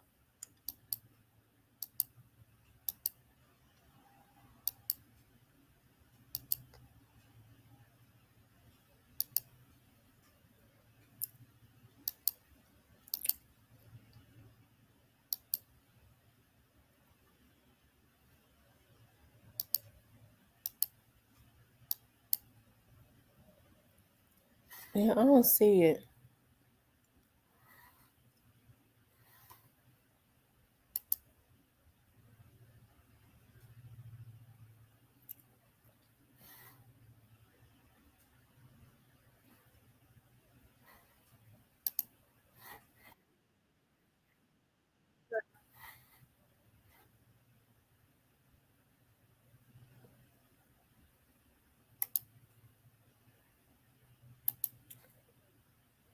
I think I found it. Hold on, let me see.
Hold on, y'all.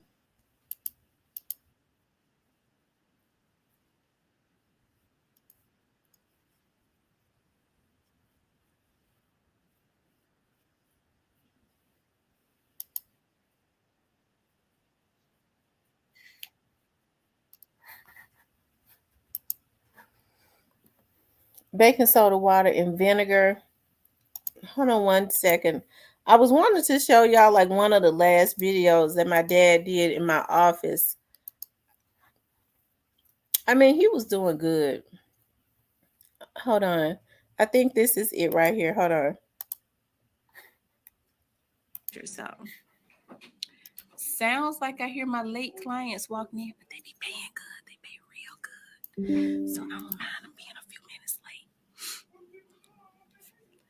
late. But yeah, Regina's Cajun Kitchen. Oh, see, they finally came in, you guys. That's Corey and Rick.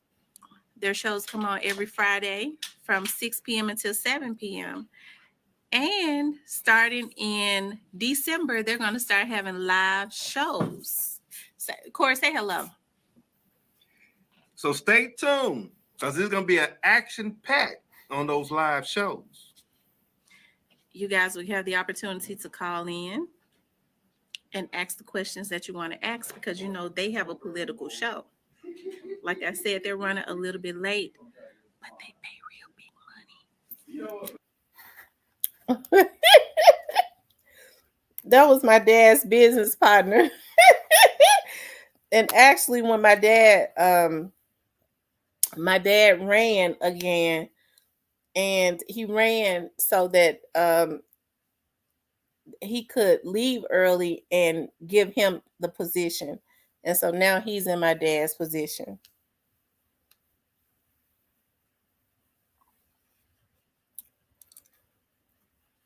And they still pay good. um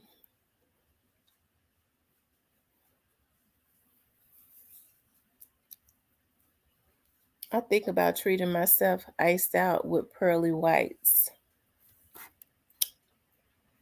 I'm getting braces on my bottom teeth because one of them is starting to push protrude out at the bottom.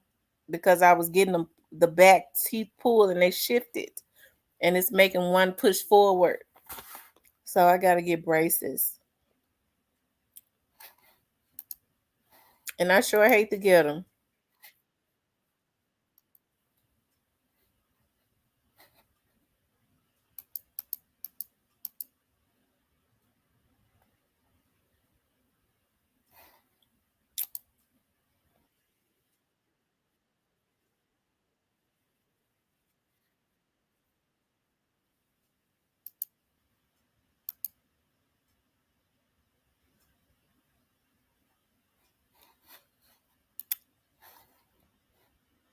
This was one of the things that my dad and I had started doing together, and I was so excited. Okay, so you guys, this is my first project, and I'm very excited about it. Now y'all know that's the heart I of want to South show you Memphis. guys. That's the heart of South Memphis, and I was up there by It's myself. got a house in the back. I've never been afraid of South Memphis. I grew up here, but it's got a house in the back, and we're gonna gut everything out. I don't want to show y'all the address yet, but I am excited. Okay, let me get on back to my car over across the street. But how do I turn this camera around? Um, it ain't that cold out here today. That was like one of the first projects my dad and I, when my dad really started buying up properties and stuff. I miss him a lot. I'm so glad that I got video and stuff of this stuff.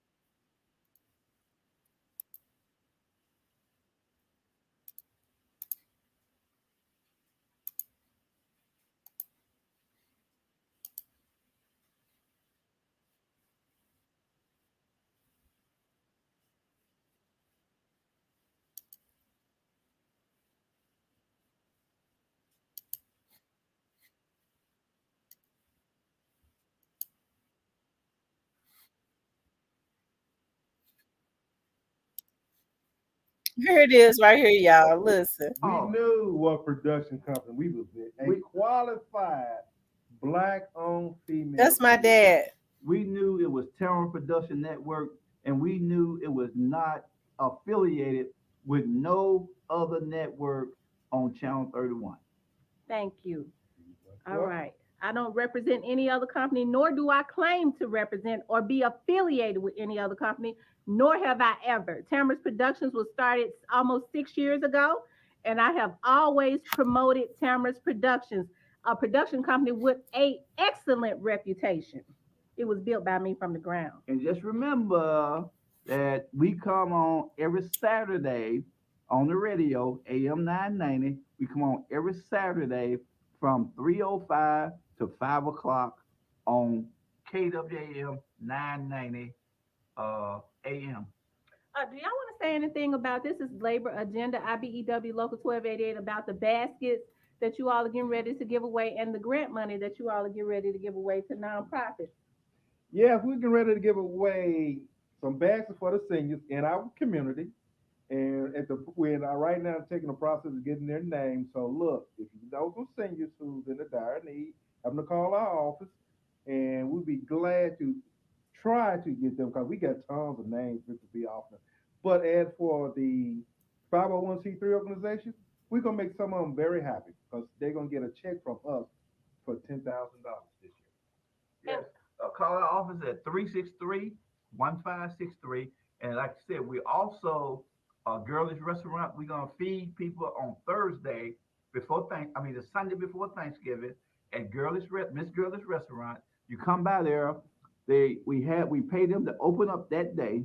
We everybody who come through get a free Thanksgiving hot meal, which is chicken and dressing, two sides, a cake, and a drink. Uh, complement of IBEW Local 1288, IBEW Johnny Dawson Charitable Foundation. If you come by, you get a free dinner. You come in, get the dinner, and keep right on rolling. We usually feed between 550 to 600 people. It's Sunday before Thanksgiving, and it's located on Chelsea Street at Thomas, right at the corner, Chelsea and Thomas. A free meal, and then we're gonna give out senior baskets, and we're gonna give out donate to about 7 organizations. We give out $70,000, $10,000 each uh, in December. And if you want your name to be considered, you need to call our union hall and get your name put on the list. Wow.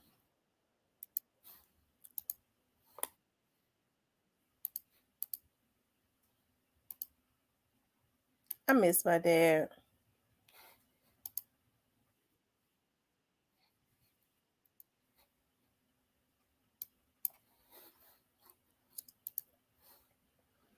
I know. I'm so glad I kept videos of when, like, Hey each and every guys, time I was on video, I'm he just would playing walk into Jane the today. office.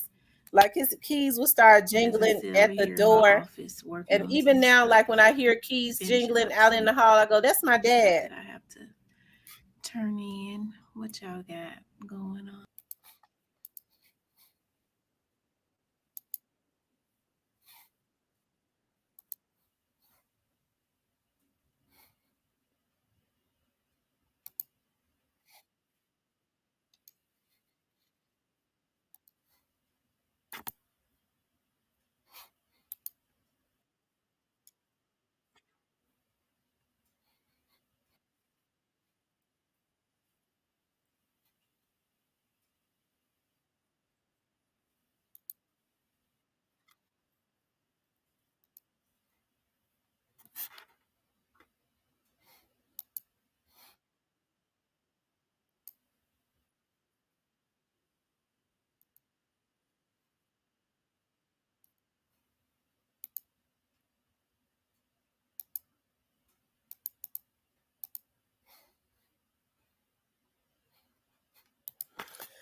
Okay, I'm not gonna bore y'all with looking at videos of my dad. I be missing him and we want to look at the videos. The memories is what you get through the day when you've lost a loved one. I was doing my nails with prayers to everyone lost. It's not, no, it's sure not easy. It's definitely not easy.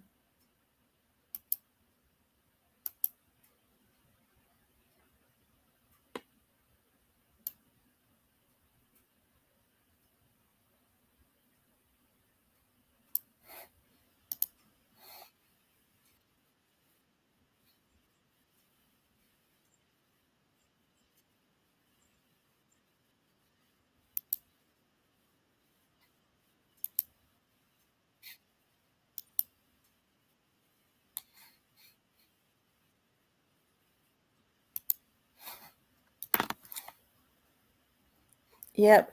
Anyways, you guys, I'm not gonna hold y'all on here. I ain't even sleepy. I'm not even sleepy anymore. I was tired, but I know y'all gotta get up in the morning. I gotta be out tomorrow, but I don't have to get up early and be out.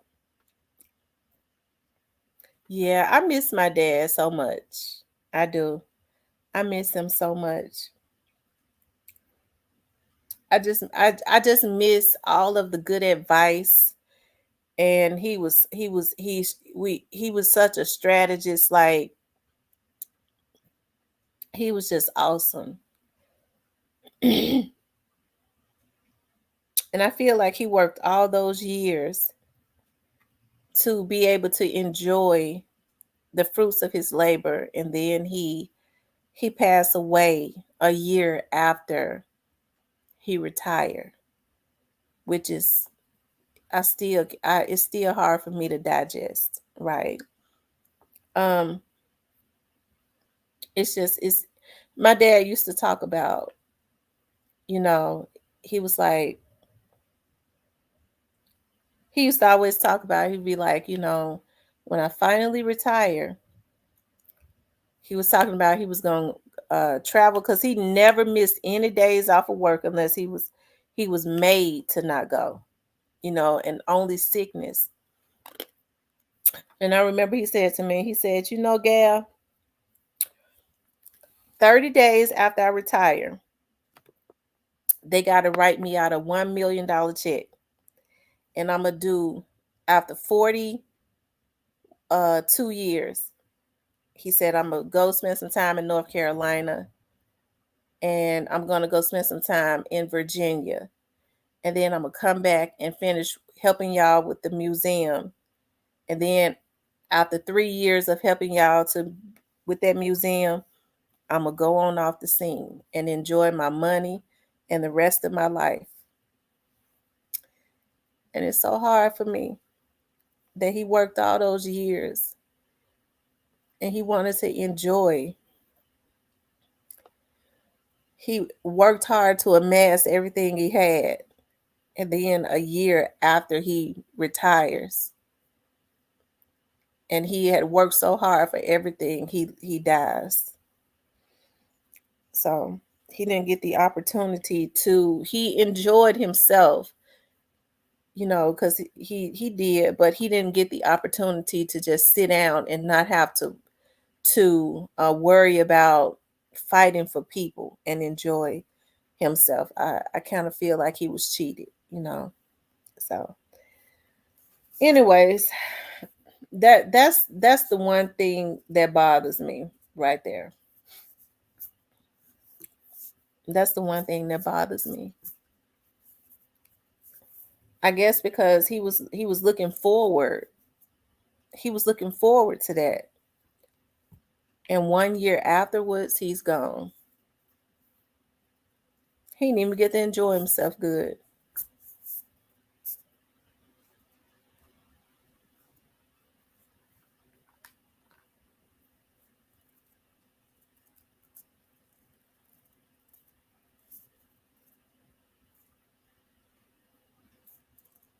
I wish I could work, and of course I will, because I got it in me. I was like, dog, I used to always say, dog, Dad, how you gonna act being a millionaire, Dad? And he was like, the same way I always act, because and he just didn't. He was gone a year later.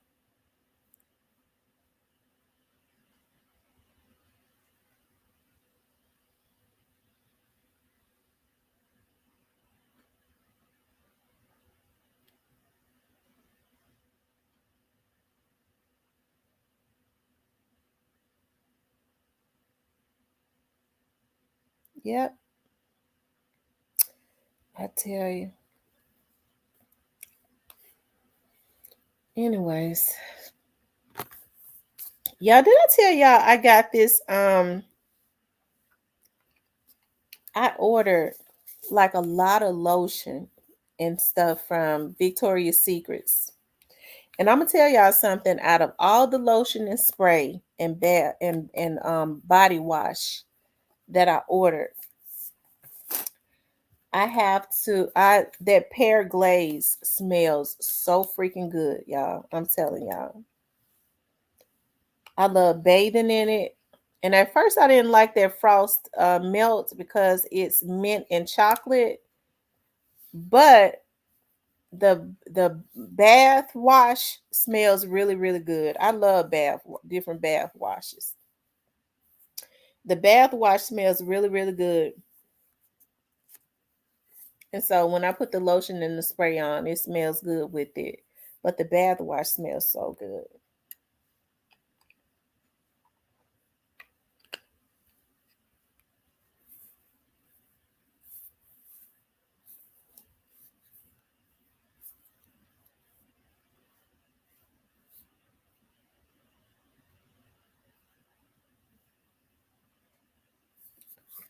But that pear glaze smells just like a pear.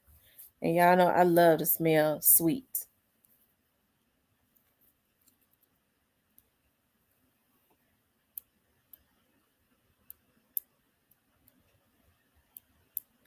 Oh my God. You know what? I bought all the lotions. My mom, I told my mother, I said, I think I hope I'm not going through something because I mean I've been consistently buying nothing but lotions and and bath washes. But I love to smell good. And yes, I did. I really treated myself, but they were on sale too. Let me just say that they were on sale.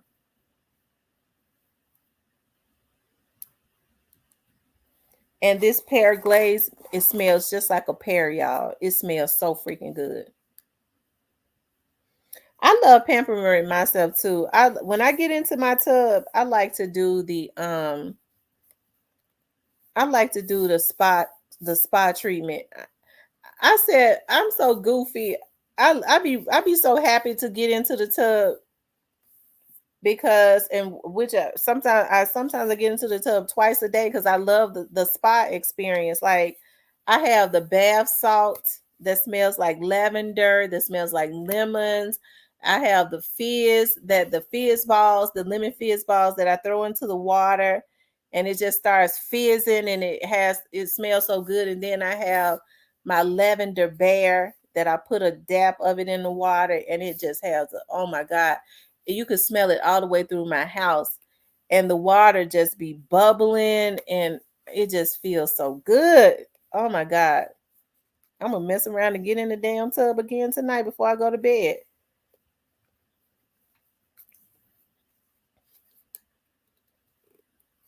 And when I get out of that tub, I promise you I'll be wanting to just lay out.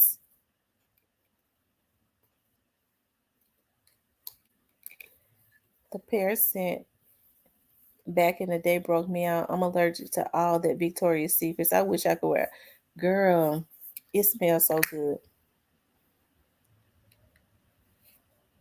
It's funny because I have a perfume that Donna Karen.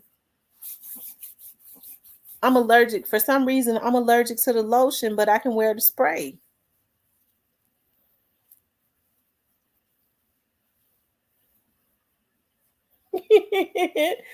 He said he may have to buy somebody some of that one day. Oh well, I'm gonna tell you something. That would be nice for you. For I'm gonna tell you something, Block Rich. Since you younger, I'm gonna tell you something about us women. Okay, like a Victoria's Secrets lotion and stuff like that. That's not something that you buy like for a birthday or Christmas. Okay, because they run sales on that. That's something you buy your girl like any day of the week. You just have an epiphany and say, you know what, I want to go in Victoria's Secrets. That's a just because gift, right? So when you buy your girl a gift for like Victoria's Secrets, Bath and Body Works and stuff like that, those are just because, like any day of the week type of gifts. Like for birthdays and for like Christmas and stuff like that, um that's you don't buy Victoria's Secrets and Bath and Body Works. I'm just giving you a heads up, okay? We like for you to put thought into stuff. And those just because gifts be so awesome. Like any day of the week. What's this? You know what? I decided to stop into Victoria's Secrets and I know you like that lotion and I decided to go in there and get you some. Oh my God. That's just, I mean, that means everything. That means more. You thought about me like that? Oh my God. I'm telling you, like men try to say we're complicated, but women are not that complicated. We just want to know that you care, Negro, that you listening to us, that you know what we like.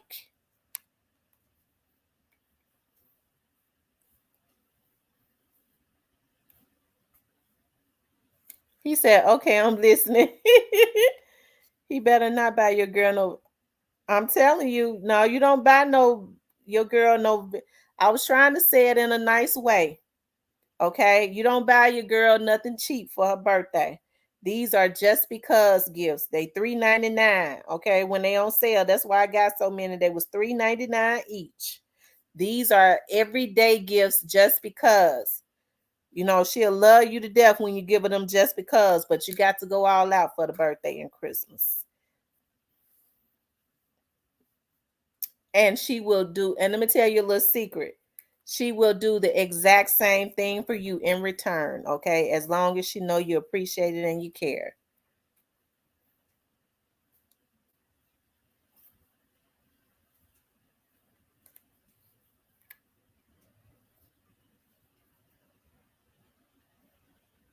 He said a just because gift. That's right. A just because gift. I'm telling you, you start getting her them just because gifts, you gonna score every night. Okay, every time she look at you, she gonna be wanting to jump on top of you. Oh my God, my man, just because? Oh my God. And it ain't no gift. Don't take her no gifts because you're feeling guilty about something you did now.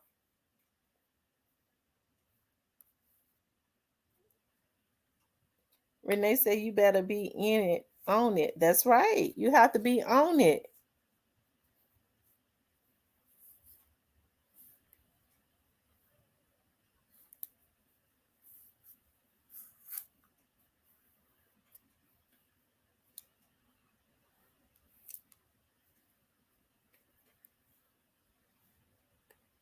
These men act like they don't know.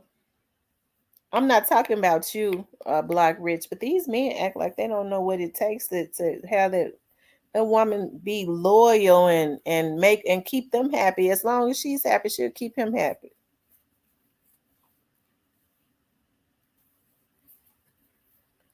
But if I ain't happy, he ain't get ready to be happy. I'm just gonna tell you that right now. Negro, you think you're gonna make me unhappy and I'm gonna let you be happy. No, because you're gonna know that you made me unhappy.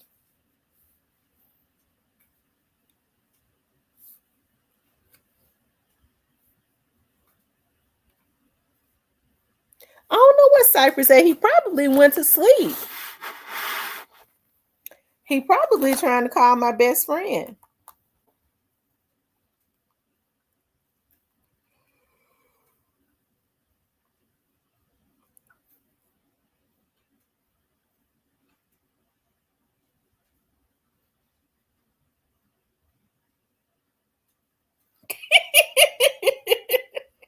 He said he going to the mall tomorrow just because. Okay, you gonna win. I'm telling you. You gonna win. You start doing that just because stuff, you're gonna get all kinds of meals. When she get ready to get in the tub, she gonna be saying, baby, I ran our bath water. Y'all be getting in there together. Cause you want to wash your back.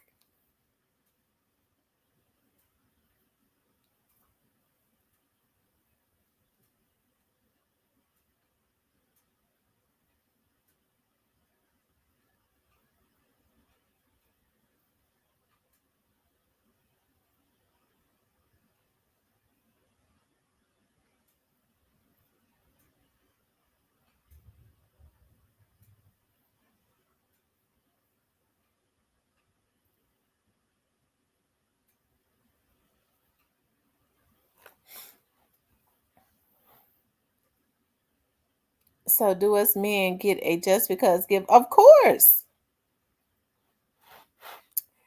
I'm gonna tell you something about me. Like, if I was when I was in relationships with guys, I knew that those men were really for me because most of the guys that I was with, I couldn't be with them unless I knew they were real men. They were real. They were good to me. When I say good to me, they was good to me financially. They was good to me. So I didn't have any issues with a man I knew had my back, a man that was good to me being out. There was certain colors that I liked for the guys that I dated. I always it was just certain colors that I liked, especially like it just was. And so a man that I was in a relationship with that I knew that was already good to me. Of course, when I went out, I didn't have no issues with buying him something and saying, "Baby, I bought you this. I thought this would look nice on you."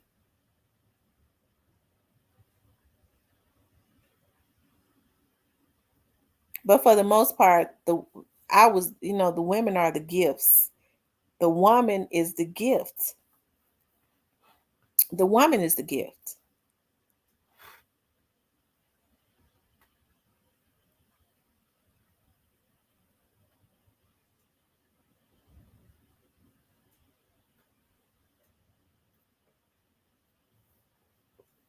But those certain colognes that but you know what? The last time I bought a guy some cologne, he was actually my boyfriend. I bought it because I wanted to buy it for him because I liked the way it smelled, and so he wore it to the movies. He went out. Oh, I don't even want to talk about these doggish Negroes that I done dated. Then when they get caught, be crying with snot, fake crying with snot and shit, running all out their damn nose, and that's when you're supposed to hit them in the nose and make it bleed. I hate I didn't do that. Hey, Tyranny. Said thick thighs. Thick thighs, biscuits, and fries.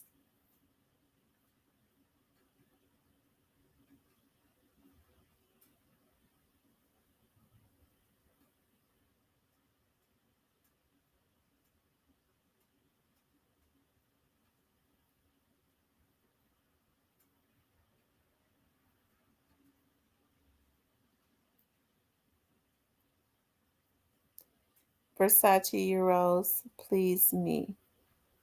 Versace Euros, me, please. I be wearing Versace perfume. I like Versace perfume. But I didn't know that they still made the Versace clothes.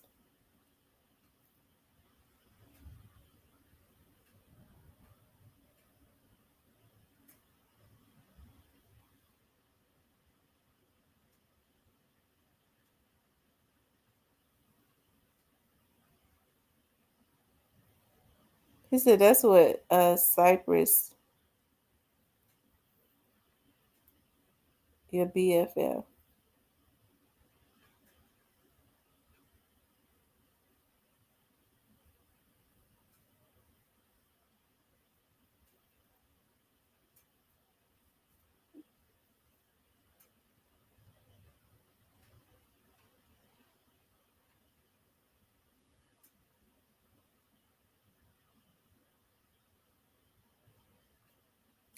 Oh yeah, he do call her thick thighs on. He said I like thick thighs on fries.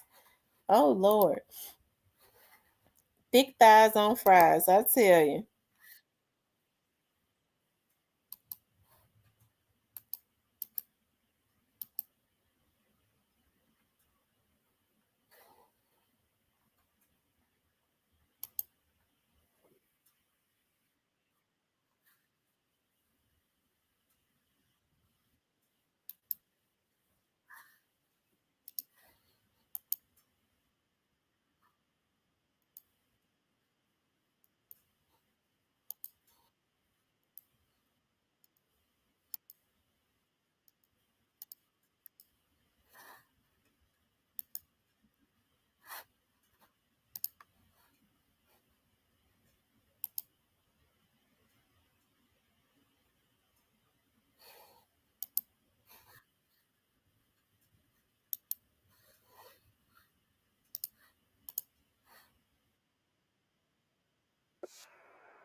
Um,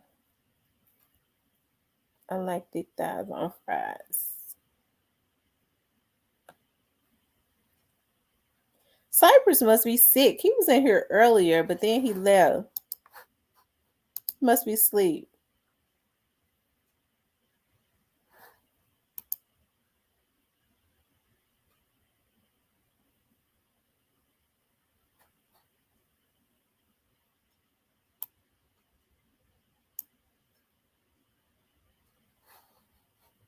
Hold on, y'all.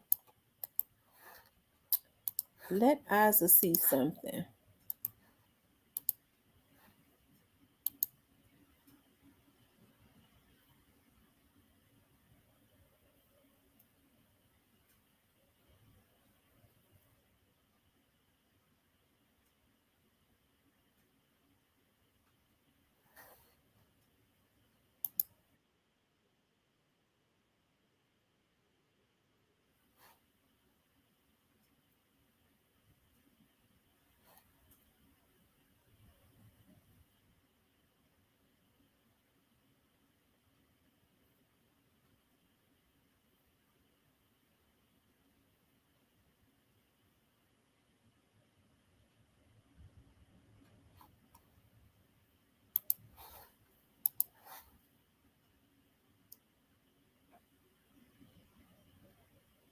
He said, put him in the headlock. Lord Jesus.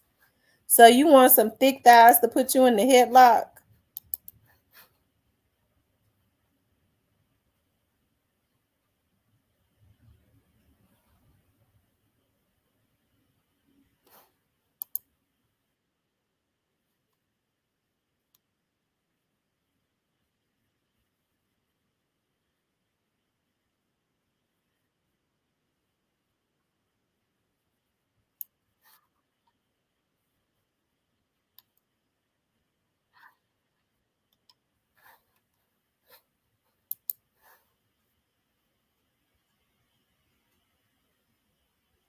Mm.